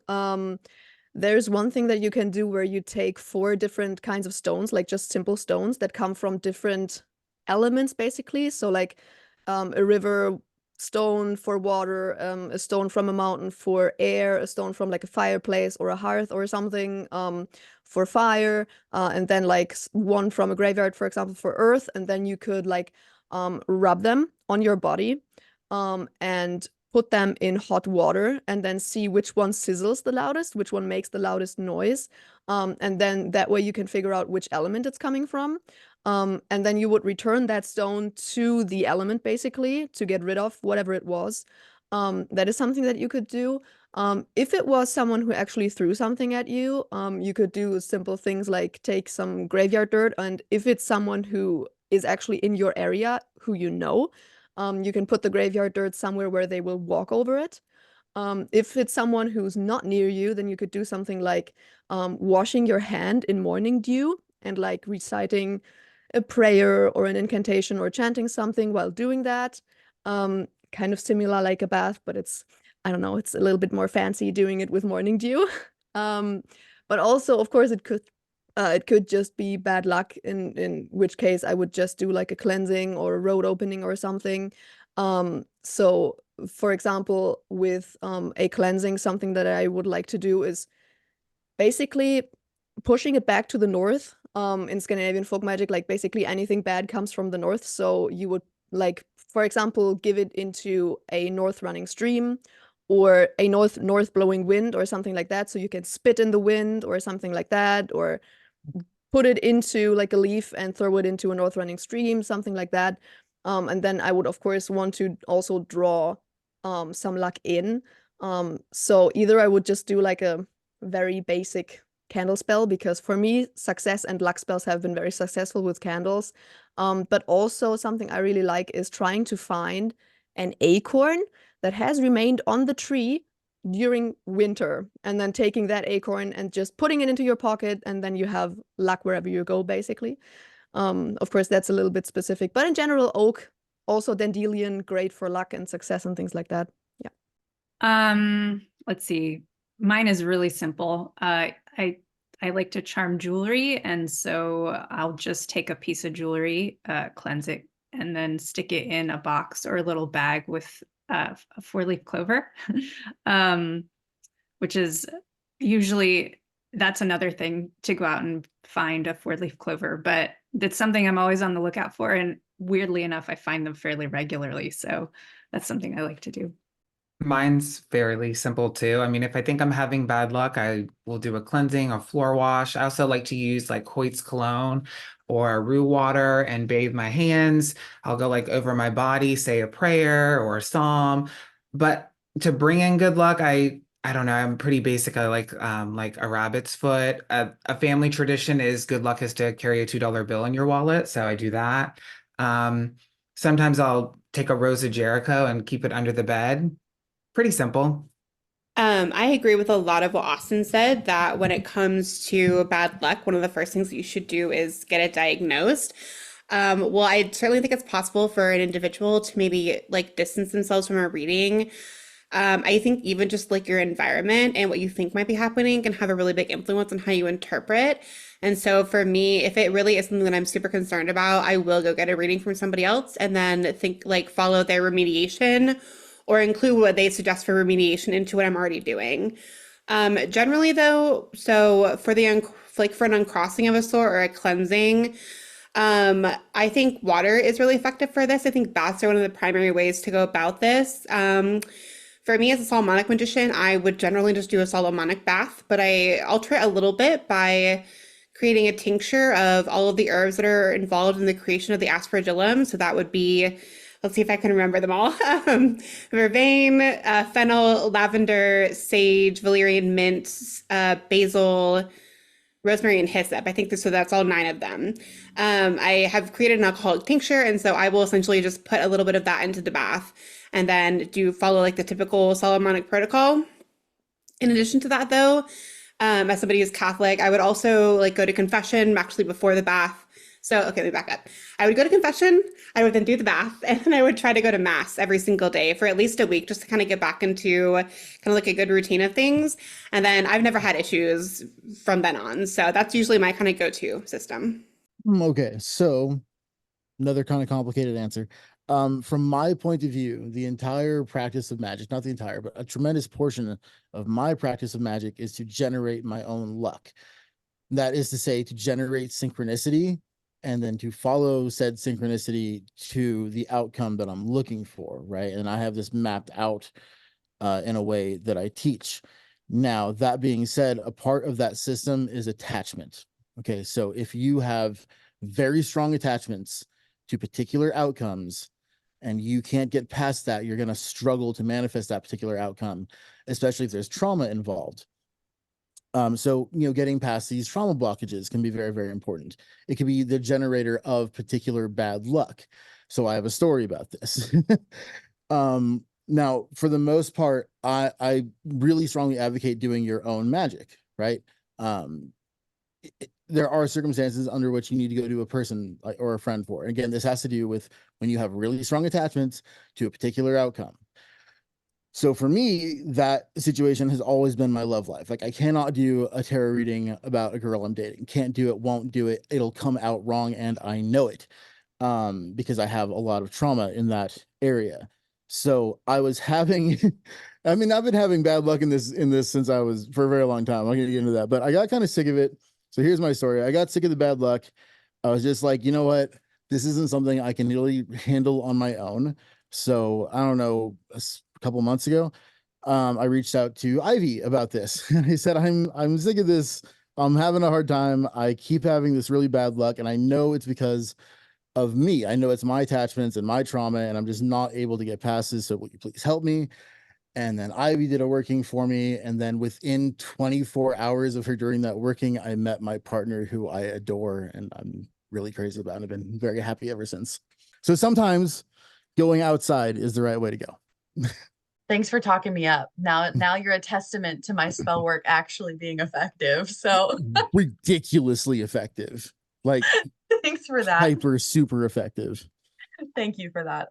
That's so funny. So I actually stole something from Sanhre forever ago because Sanhre, when you and I were talking, like, I don't know, I think it was at least a year ago, you told me about this sigil that you created where it was I'm in the right place at the right time. And I just really loved that phrase. And so I actually went and charmed some thumb rings. So I have some thumb rings when I'm wanting to be extra lucky, where one of them is charmed for I'm in the right place. The other one is I'm in the right time is what it is. So I'm in the right place at the right time. And I wear those thumb rings anytime I need a little extra boost. I've done more elaborate luck workings in the past. Like I have petitioned and invoked Jupiter. There's like an Orphic hymn that you can find easily online. You know, there's all these invocations that you can find easily online to do. I would say my most successful luck spell though was the simplest sigil ever. And it sounds just like so simple and lame, but I really just created a sigil out of the phrase I am lucky. And I slapped it on a white candle and I lit that sucker up like, 10, 15 minutes a day. And it has brought in so many little lucky occurrences for me. Like within 30 minutes to an hour after me lighting the candle, something will come to my phone or something will happen. Like I mentioned this on a collab I did with Olivia where I lit it up one day and then within 30 minutes I got an email of a company refunding me $60 for something I never even purchased in the first place. I was like, this isn't even, but okay, I guess I'll take that money. I mean, I tried to like rectify it with them and stuff, but I ended up just getting this random $60 that I don't know, it was weird. So I think sometimes simple is better. I mean, I do love me a good elaborate ceremony, but when it comes for just like good quick luck, I don't know, I think it can be really simple as like a sigil on a candle. So that would be my answer. Girl, hook me up, share the recipe. The sigil? The sigil with yeah, send the sigil. Let me see. I'll text you a picture of what the sigil looks like and you can totally use it if you want to. I was trying to be funny, but by all means go for it. Yeah, I don't care. Like me too. Can you send it to me too, please? Yeah. Put it in group chat. I'll put it in group chat so y'all can have it because yeah, why not? All right, next prompt. Number 2, we already done that one. Okay. Number 9. Oh, right. Okay. So you have permission from your loved one to help them magically, along with mundane things, of course, for lifestyle changes that include consuming too much, negative mental health, fear, anxiety, depression, etc. What would be your go-to methods magically to help support them? I'm so happy that this one came up because as soon as I saw that prompt, I was like, yes. So very similar to the lock situation. When I'm trying to, because I've already gone through something similar, when I'm trying to provide support to a third person that allow me to do so, obviously taking in consideration the topic in particular. In this instance, I'm going to talk about an addiction. Therapy, number 1. And I know that, again, we already talked the mundane aspect and all of that. Okay, cool. But I need to bring it up. Therapy. Heavy on the T, heavy on the Y at the end, TM on the side, a cherry on the top. Therapy. A lot of people dismiss therapy and so that. But I did something in particular. Voodoo doll, what people call voodoo dolls, puppets. I use the word voodoo because in Venezuela, a lot of people say voodoo dolls steal, and me está usando una muñeca voodoo. It's not the right word, but it was in Spanish, so that's why it came. I made a puppet with flour. I actually made a breath, and it was really, really simple. I made a puppet made out of flour, and what is the word in English? Jesus, the gist. The gist was the property that I wanted to ingrain into the person. As the gist make this bread grow, may this element grow within them. As the gist eats the sugar and turns into this, and as this bread grows, may this spell eat away the addiction situation, yada yada. I don't want to go into heavy specifics because I don't have the permission of that person to share that, but it was very positive, the results. Okay. Of course, the main topic is the puppet, and I'm using the gist and the flower and the dough as a way to represent how the spell worked. Obviously, there was a bigger ritual, more candles, more, calling forth yada yada, but it was really cool, and it worked really well, happily. Of course, I make a lot of emphasis on therapy because I don't want to say, yeah, I heal someone addiction. Bullshit. But it kind of did. We did the spell. The person is doing better. They are going to therapy. So that's what I did. I did a puppet doll, make out of dog. The gist in the spell, I put the intention on that gist of being the healing, eating away that addiction. And I baptized that doll with that. And it worked. So yeah, that on that. That's amazing, Abby. And I'll up you one. I think that what she did worked in the sense that maybe that's how they found a good therapist, because definitely that's what happened to me. So my spouse had unrecognized health issues that everybody was like faffing about, but we couldn't find anything, the amount of MRIs and stuff. So this was a very, very the beginning of my practice. So it was literally a black candle and a red candle. It was done on a Sunday, and I got a picture of them. They are a photographer, so it was a composite picture of like 3 characters that they had in a self-portrait. And I literally just buried it in salt on a plate, and the salt was covering the entirety of the picture. I might have recited something. I wouldn't necessarily bet money on it. I just focused on them being like doing all those activities that they couldn't do before. So like being athletic, we could ride a bike again together because it was very physical, all these kind of things.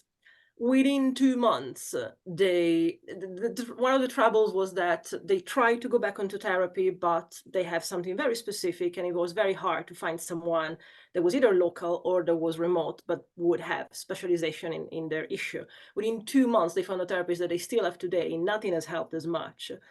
And they are fitter than me now, which is amazing.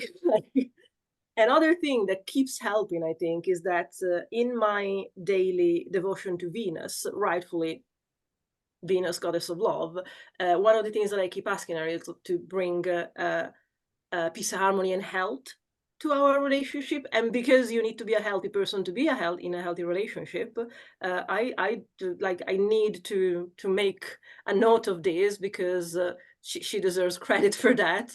I reckon that the fact that I see every single day when I light her 2 tea lights, one of the tea lights is for that. And their therapy keeps going, things keep getting better, and life is quite good. Okay, so I have a bit of a hot take on this one. I'm not necessarily going to wait for consent. If someone who I love is on a path of self-destruction, and it's out of character for them, then I am going to go ahead and assume that they are possessed either by an astral parasite of some type, or some type of internal archetype that they're feeling overwhelmed by. And so I'm going to perform a type of exorcism. I'm not going to tell them about it. I'm going to do it entirely in secret, and I'm going to monitor for results. Now, that's if someone I love, like my very best childhood friend, has been struggling for a while with himself. And so this is something I've started doing. Now, if they're sick though, if they're like same guy, my buddy had gout a while back, and which is crazy because he's so athletic and he's not lazy or anything. And if they're sick like that, I'm gonna make them a bind rune, and I'm gonna be like, here, stare at this for 2 minutes a day. And that one bind rune that I made for my buddy, his gout went away. And I mean, again, I'm not taking credit for like curing gout, but like the gout went away. So that was awesome. But yeah, if I feel like someone is on a path of self-destruction to which they would be resistant to the help, out of like just being a fucking idiot or stubbornness or whatever it is, or because I don't know, maybe they've decided they really like drugs and they're gonna experiment with drugs in their 40s and they have kids. No, you're not. No, fuck you. No, I'm not gonna let you do that. So, that's my hot take on that. So within the modality that I work in with other traditions as well, there are going off of what you just said, Sanhre, is and again, keeping in mind that mental health does matter, but we also have, and I also have this idea of spiritual problems that can manifest in a myriad of different ways. In the way that I have perceived them oftentimes can reflect the 7 holy virtues, and then in antipathy, the 7 deadly sins. And of course, these have actionability to them and can relate to planetary problems or planetary illnesses that, say, someone like William Lilly has written about. For example, Venus having this hot, wet actionability that can manifest as a way of lascivity or lecherousness, in a myriad of different ways, or say sloth being the over the ruling of Saturn and being very cold and dry and very stagnant and not wanting to move, which can manifest into a lot of physical health and mental health problems as well. So gaining an emphasis on which one of these that we might work with, to work in antipathy, or to depending on the reading that comes out and how we would treat this actionability. We might bottle a spirit, we might take it to a crossroads and send it off to another spirit to transmute, or work with in some other way. We might do a handful of prescriptions of baths, and so on and so forth. But yeah, I think assessing like the nature of the issue and doing divination on this, whether that be through geomancy, sometimes it can come through with astrology, tarot, so on and so forth, is super important, and then working in that opposite direction. Okay, maybe my answer is going to surprise some people, but here we go. I would reach out to a very specific spirit that is found at cemeteries, which is called Ysha. This spirit is known, among other things, to take care of health issues, especially of the body, but also of the mind. And he can be found at the gates of cemeteries, or at the, that sculpture with a cross that you can find in the middle of the paths inside the cemetery. So you can also go there. And you get a tag lock of the person. It can be, I don't know, any kind of tag lock, followed by the name, complete name, and complete date of birth. You go to the cemetery with a candle, a glass of water, and a cigar. Then I think that at the cross sculpture, it is better, because at the gates, people might come while you're there. It could be a little bit awkward. So going to the cross is a little bit better for that reason. And you are going to, sit down, arrange your little thing there, light the candle, get the tag lock in place, pour the glass of water, light the cigar, and call for that spirit respectfully. In my culture, he's one of the guardians of the cemetery, so it's a big deal. So only talk to them if this is something really serious. This is a serious spirit. And if you're able to build a relationship with them previously, it's better, but they will also listen to you if it's the first time you're reaching out. But anyway, explain to them the situation, what this person is going through. And yeah, there you go. This spirit is very powerful and you should have some results pretty quickly. Okay, I have a lot to say, so I'm going to try and get through this as quickly as possible. The first thing that I would do when it comes to diagnosing a problem, again, like Austin said, I think this is one of the primary things you can do. And even if they tell you, sometimes people aren't very honest with themselves. And so doing additional working to try and figure out maybe what's going on in the background can be really helpful. For me, I actually took this from the practices of Dr. Simon Foreman and Dr. Richard Napier, who were both astrophysicians. You can cast a chart at the time, and then based on the arrangement of the planets, their aspects, the signs and houses they're in, you can get some more information on maybe what's going on behind the scenes that you can use to help in your working for them. One of the things when it comes to practical stuff to do, I think, is actually using the pentacles from the Greater Key of Solomon. There are many of them. There's like one for practically everything that you could have to deal with. And so this is an idea I actually got initially from the Frightful House You May Hear, like, host of the podcast, where, and I have cork boards now that I have created, like put the pentacles on the ones that are most relevant for things. So things like the second pentacle is Saturn, which is like against adversity because it has the Seder square on it in Hebrew. The second pentacle of Jupiter, I think, is like tranquility of the mind. You've got the second of Mars for disease. Seventh of the sun to have someone delivered from jail. Second of the moon for dangers against water. So things like flooding and stuff like that. And you have them, like I have these on cork boards in my kind of temple space, if you will. And you make a poppet and you can include like a tag lock at that individual in the poppet, include herbs maybe specific to the cause. I actually like to dip them in like a bath of herbs that are also related to the cause to get the material wet. And then you pin them to the cork board. When you pin it upright, that is like drawing forth the blessing of those pentacles. And if you pin it upside down, you are essentially saying, I don't want you to have those things. That's one way. The other method would be using something from Balthasar Conjure, who has his Kabbalistic candle magic. Very similar, you have this consecrated tablet of lights, and then you draw the pentacle specific to whatever you're looking at, and you invoke the angelic spirits and the archangel, and then it's kind of like a blessing and a consecration of like a mojo bag type of deal, but you would do it with the poppet instead to either bless them with something or take something away. So that's really how I would handle someone coming to me for help. I would do something of that nature. Even like you could make an herbal water, right, and bless it and then give it to them and say, you know, in concurrence with me doing this working, like I want you to drink maybe a shot glass of this every single day to just kind of amplify the effects. But that's what I would do. For me, I would have to agree with Sanhre. There's going to be very few times when a friend or somebody's going to come to you and ask you to do magic for them to help with a problem that they're currently experiencing, because A, they may not believe in magic.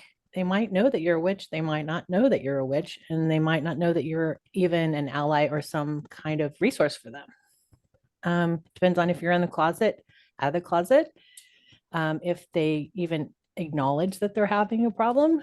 So there's that. So yeah, I have the same hot take. I will do magic for people or on people that have not given me their permission. But speaking specifically for having given permission, I would say that's probably only ever happened for me maybe 3 or 4 times. And none of them were for depression or anxiety or any kind of mental issues. Most of them were actual physical, real world health problems, legal problems, and other health problems. So yeah, I'd say the 3 times that I've done magic by request, I've always gotten my people together. I have some friends who are magically inclined, and we've been friends for decades. And so whenever magic needs to be done for one of the group, we come together and we do magic together. I found that poppet magic worked really well in one healthcare pregnancy issue that I dealt with. candle magic and herbal magic for a legal matter. I recently did a mandala. I did a color magic spell where I used specific colors to color in a mandala from the outside to the inside while doing a chant. And then I used the mandala because it was made out of ceramic for as a base for a candle spell for somebody who has a friend of mine who's recently been diagnosed with cancer.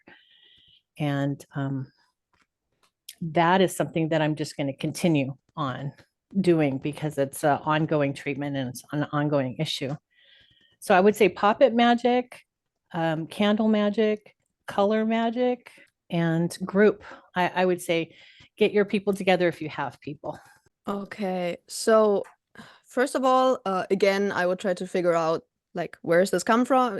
Where is this coming from? Is this mundane or is this something else? And then, of course, if it's not mundane, then of course we're again in this return to sender, cleansing, banishing kind of situation. But I won't go into that because we've already talked about that, and I think we talked about banishing last time around. But let's just say it is mundane. They have just for some reason developed depression or anxiety or something. First of all, I would try to give them something that they can do themselves, because I kind of feel like if you feel like you're doing something yourself, you get a feeling of control over it. Even if in the end it does nothing, it will help them. Maybe it will also do some placebo effect, which would be nice. So I would give them an oil, depending on whatever problem they have. Like if they have anxiety, for example, maybe I would give them something that calms them down or something that gives them self-confidence. Or if they have depression, for example, I make this oil every midsummer.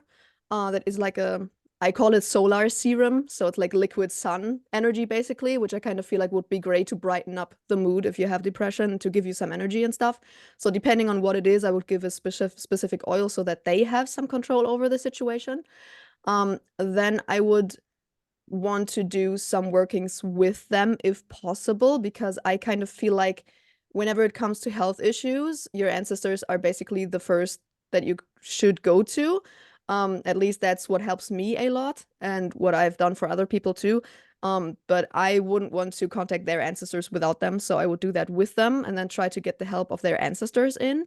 And if maybe, like, of course, I could do that also with the ancestors, but also if the person is living far away or something, I cannot do that with them. I would also do puppet magic.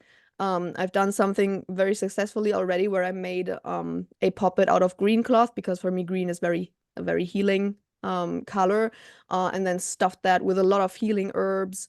Like for example, birch bark I think is great, yarrow, anything basically that you would deem very healing plants. Put of course a tag lock for them into the puppet, and like while I'm stitching up the puppet, I would chant something. Like I'm doing this thing where I have like for every stitch I have a different thing that I say, and I have that for like 9 different stitches, and then I would try like start again. So basically bringing not magic into it too, which is great. And then you can do basically any kind of spell on that puppet. So back when I did it, I did this actually very simple Scandinavian folk magic spell where you basically just take a piece of paper and you write stuff on it. It's this nonsensical word that says nothing. It's almagata, says nothing. I don't know what that's supposed to mean. But you do the typical thing where you write that and then you read it again on the next line, leaving out 1 letter, and until you have no letters left. So it's kind of building this pyramid triangle shape. You put that on the neck of the person and you leave it there, or like on the neck of the puppet in that case. And then you leave it there for 9 days and then you remove it again. And I personally then burned it afterwards. And that was very successful. So when I think about this, I think about like more so mental health, and I've never been asked to do this, but I feel like I would take more of a passive role just because I'm a big proponent of therapy. And I think if we're talking about mental health and anxiety and depression, I have a lot of reservations about mixing the magical with the mental. And one of the reasons for that is because oftentimes magical solutions are temporary solutions. And mental health is oftentimes a a lifetime journey. And I have a lot of reservations about injecting more elements into someone's situation that I may not understand the full complexities. And oftentimes they don't understand the full complexities of why they are the way that they are or why they process trauma the way that they do. So I have my own reservations about potentially making that situation worse, even though my intentions are to better it. I would address it more so with prayer, with, Mother Mary, and trying to bring comfort, maybe even a road opener to help them find the help that they need to, go the direction that they need to actually get the mental help that they need. I don't know. I have a lot of resistance towards the mix of magical and mental when it's with somebody else, just because you don't really know how that's going to manifest and how it's going to affect somebody else. Yeah, I agree with you, Justin. I have some reservations about doing magic for other people. The one thing that I will do is do group healings. So in that way, I would, offer up my own energy into a pool, essentially. So I have participated in things like that, but in terms of like a spell or something on somebody, I would instead encourage them to do it for themselves and, tell them like, hey, why don't you try this for yourself rather than me do it for them. Like AB said in the very beginning, I love poppets. Whenever I'm working on someone else, I need that physical representation of another person. So I would ask them where they feel it most in their body, because I find that with different mental health concerns, for anxiety, for example, you might feel it in your stomach in the form of butterflies or intense, like acidic pain. For me, when I struggled with depression my whole life, it was right in my heart. It was more about grief, and I felt like my heart was literally breaking. And so this whole center, I really needed to focus on to heal. So I would ask them what area of their body they feel it the most. Maybe it is just in the head area, and that's fine. But then take a little pin and place it into the poppet right where they're feeling the most discomfort. Of course, surround it with a bunch of healing herbs and crystals and what have you, and then do the work. I would also encourage that person to participate in the spell work, because like a lot of you have said, I think it's so important if the person can take a more active role rather than just being a bystander and you just doing it all for them. And I also wanted to bring up crystal grids because I feel like they're so underutilized, and I love a good crystal grid. I think it can be really helpful if you can get this person to really start energy sensing what crystals feel good to them, and then create a grid underneath their bed. That way they can, marry with this energy overnight while they sleep. You just place a tower in the center to direct the energy upwards, and then you have your surrounding crystals that person has picked out. So I would say crystal grids, I think, are really effective. I would also say from a planetary standpoint, like if you wanted to create a talisman for this person to, bring in happiness or comfort or whatever it is that they're wanting, I would work with the sun. And then secondarily, I would work with Mercury, because I feel like the sun, it just brings such good vitality and good health and happiness. But Mercury is really, really good for the mind and the mental space. So if they're really, spinning in their own thoughts, I think Mercury would be a really good planet to work with when creating a talisman as well. And then I think that's all I had for this question. Yeah, I think that was it. Aster, go ahead. Yeah, Justin had some very good points about doing magic for other people, and especially when it comes to like health issues, also Ivy. But in my experience, when you explain to somebody how to do a working for them to do it for themselves, if they're not practitioners, they're not going to do it. They simply don't do it. They don't even try. So you can invite the person to be with you, like the thing I explained about the cemetery and everything. If possible, it would be great to take the person along, because if I explain to them, take a cigar, a candle, and you go to a cemetery, they're not going to do this. They don't do a rosemary bath on their own. Imagine going to a cemetery to light a candle for something they don't know what it is. So yeah, I think it is complicated when it's about other people. I rarely do stuff for other people, only if it's somebody very close to me. But yeah, if possible, I would say take them along, because if they're not practitioners, they're not going to do it. I swear, they're not going to do it. Okay. I just wanted to add one more thing to that, and Aster, yeah. So I have a few friends or people I've known throughout my life, and this is part of what inspired me to open a school. Some people know just enough metaphysics to be very dangerous to themselves and others, and not much more than that.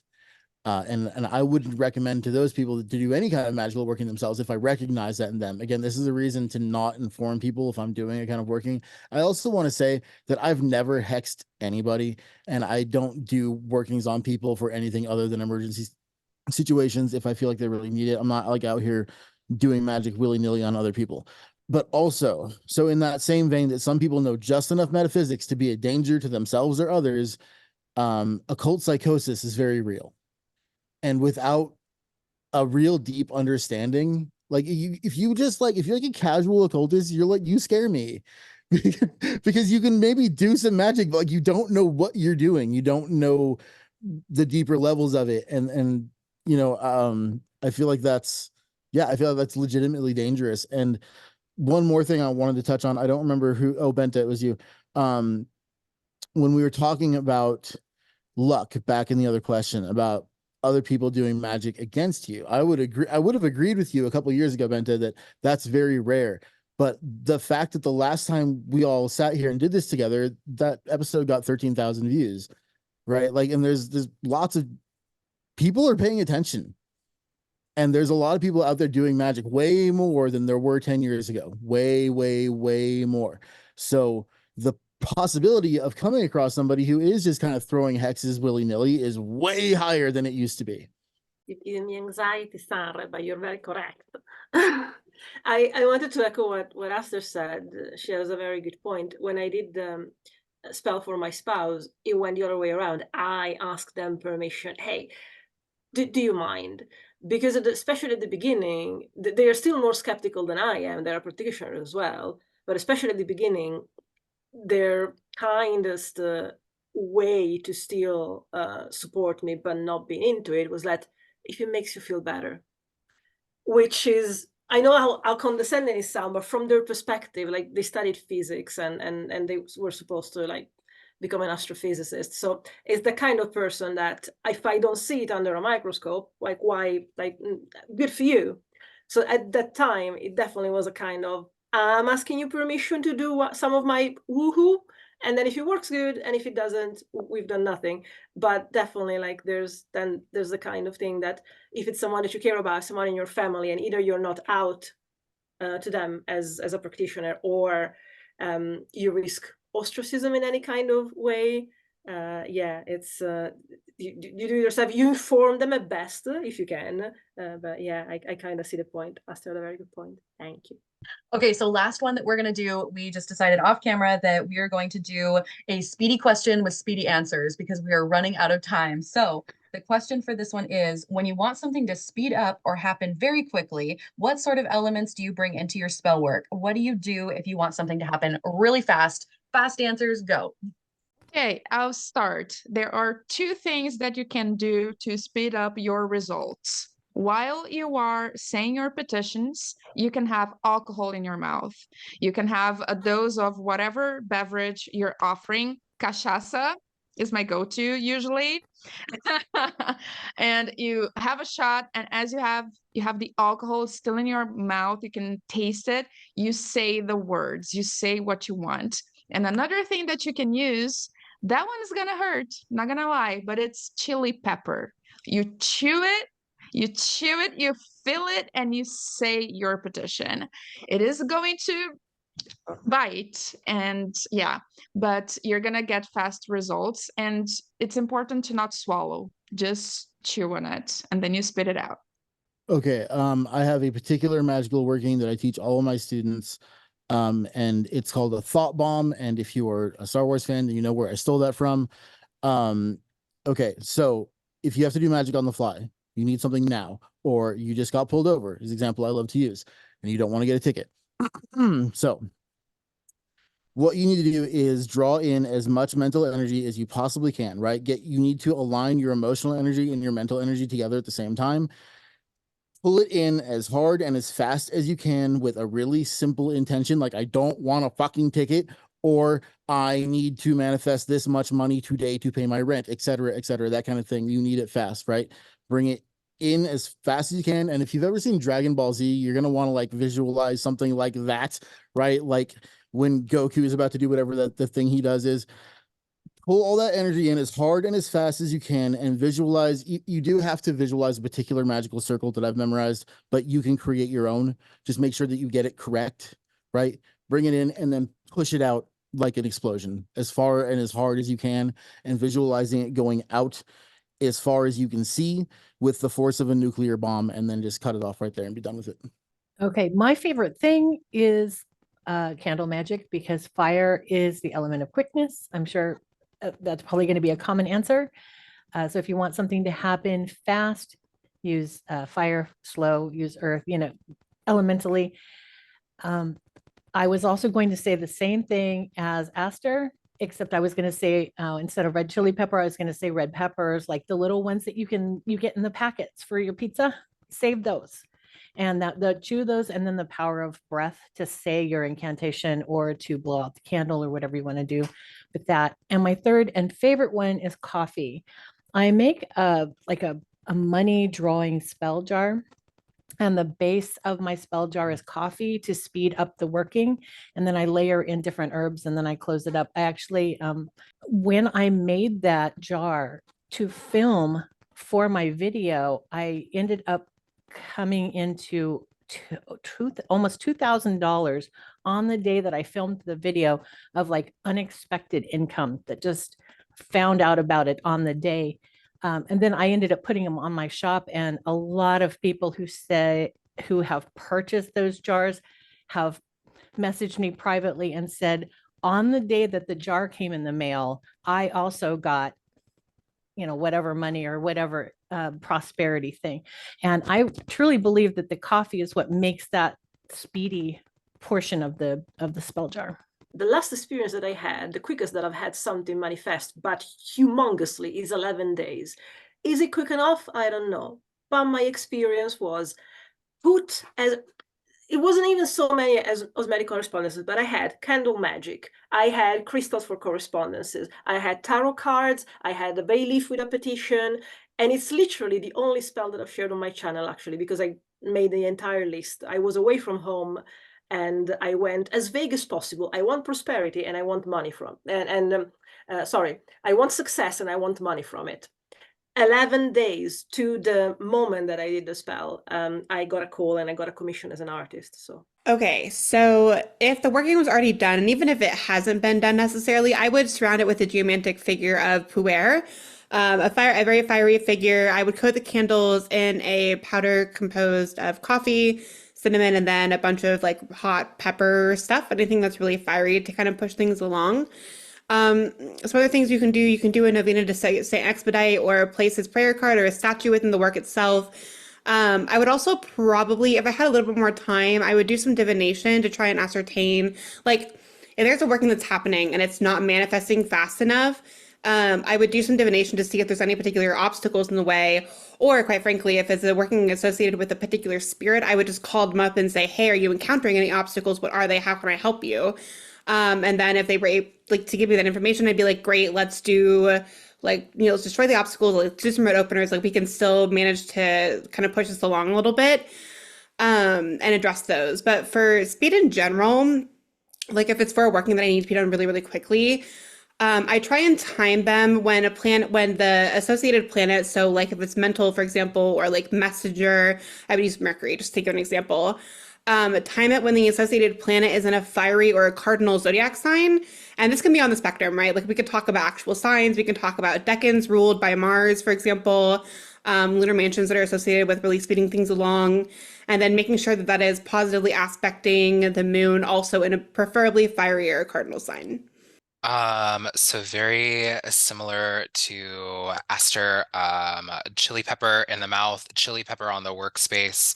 And I always like to keep in mind too that the more heat you add, the more that it can agitate a spirit. So being cautious, like there's gradations of heat. So it's like starting off slow, and that you mentioned Astra, Puer being like this very controlled fire sign, this benefic, dignified Mars, right, as opposed to a very erratic Cauda Draconis Mars, right? So chili pepper to feed the spirits, coffee in the mouth. We also we stand cachaça, or even sometimes spiced rum when you're saying something, when you're speaking something, feeding your spirits that, or also, you know, putting these into bags, so on and so forth. And then my final recommendation, and this is like the very like at the if you really need, or it comes up where the spirit or whatever you're working with has a lot of roadblocks, working with potassium nitrate or even sometimes gunpowder, being careful obviously, but making sure you can use potassium nitrate, which you can get at most metaphysical shops because it's put in incense, or gunpowder to blow up obstacles in the work, or even sometimes fireworks. But I also say be very cautious of that, and make sure to cool off. It's recommended to wear white during those kind of procedures so that you're not drawing too much of the martial heat to you, working with this like albus antipathy, and then also making sure to cool off Florida water, mint, white baths, so on and so forth. I was gonna mention definitely coffee, definitely alcohol, yeah, which I think that is a very common component and also very traditional in South America as well. I am a pop culture witch. I love pop culture, and there's a particular show called The Order in Netflix, which inspired me to do a particular spell that appears there. In there, they use it as glamours, but the whole concept of creating a rune and using the phrase, actually, I was looking it up, quid requiritur fiat, which it means like whatever it's needed, something along those lines. What I do is that I pre-made the runes, but it takes me a while. I'm talking about a week of chanting, meditation, putting a lot of energy in the room. So I have pre-made the spells. I love it too. I have pre-made spells that I keep them. So, I am in need of this. I don't have to pray over it. I don't have to pour energy. I already poured energy throughout a week in that rune, and I just burn the rune. I write behind it what I need, and I burn it. So that, however, there is a particular spell that I learned with Jason Miller, which is with nails, and he's pretty much nailing down what I need. Nailing, not as in, stopping demons or anything like that, more like, I need this, I will fix it in my reality so it comes forth. And actually, it worked really well to the point that it gave me a job. So here we are. I'm kind of gonna echo what everybody else said. I love coffee, red pepper, nutmeg, cinnamon. I love working with Saint Expedite. If I want anything fast, that's what I do. I don't know. I think about speed like sex. It's either fast or it's good. So sometimes you got to kind of gauge. I agree. Like with the heat, like you don't want to go too much. That's what I do. So I was just going to echo pretty much what Amy said, which was fire and some kind of hot pepper. That could be Tabasco sauce or some kind of hot sauce. Also, don't underestimate the use of running water. That can also speed things up. This is a funny little trick you could try, but there's crazy traffic here, and when it gets stuck, I go into a quick meditation and I visualize, I imagine a diuretic going through the highway to speed things up. So those are some of my suggestions. Okay, so of course I would agree with a lot of things that have already been said, like in general, any kind of hot or herb like peppers or something like that, but also in general, herbs that just smell very, very extremely, like sometimes even bad, like valerian. Some people love it. I hate the smell, but very effective because it smells that intensely. Fire, like, I don't know, make a bind rune, slap your blood on it, burn it, bam. like anything fire and hot. But also, that is something that I see rarely, which I wonder why. I personally live in an extremely windy area. Like it is storming basically 24/7. It happens very, very rarely that we don't have any wind.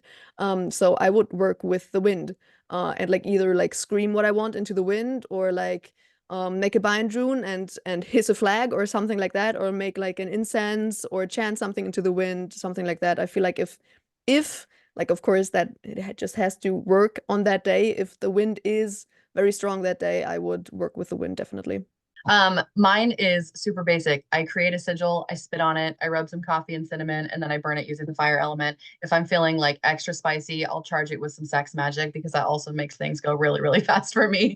So, but yeah, sigils are super quick. I find that sigils themselves, the magic that comes from sigils is quick, but it also like peters out pretty quickly. It doesn't have like a really strong foundation, like building a magical entity or something a little bit more complex. So sigils, and then of course doubling down on using the fire element to burn them, because fire we know is just like great for quick magic. And then, you know, spit, cinnamon, that's it. Coffee, all that good stuff. So that would be my answer. This was so fun. This was so fantastic. Thank you all so much for a wonderful part 2. I feel like I learned so much, and I can't wait to watch this recording back. I just want to thank you all for being here and being a part of this. Yes. Thank you Thank for you so arranging it. much. Thank you for Thank you. hosting. This was so Of fun again. course. This was so Of cool. course. It was so fun. I will have everybody's links in the description box below. So please go check out all of these wonderful creators in all of their different corners of the internet. I'll have all of that stuff there. I hope you all have a blessed day. Bye, It's everyone. nice to meet Bye-bye. everyone. Bye. Bye-bye.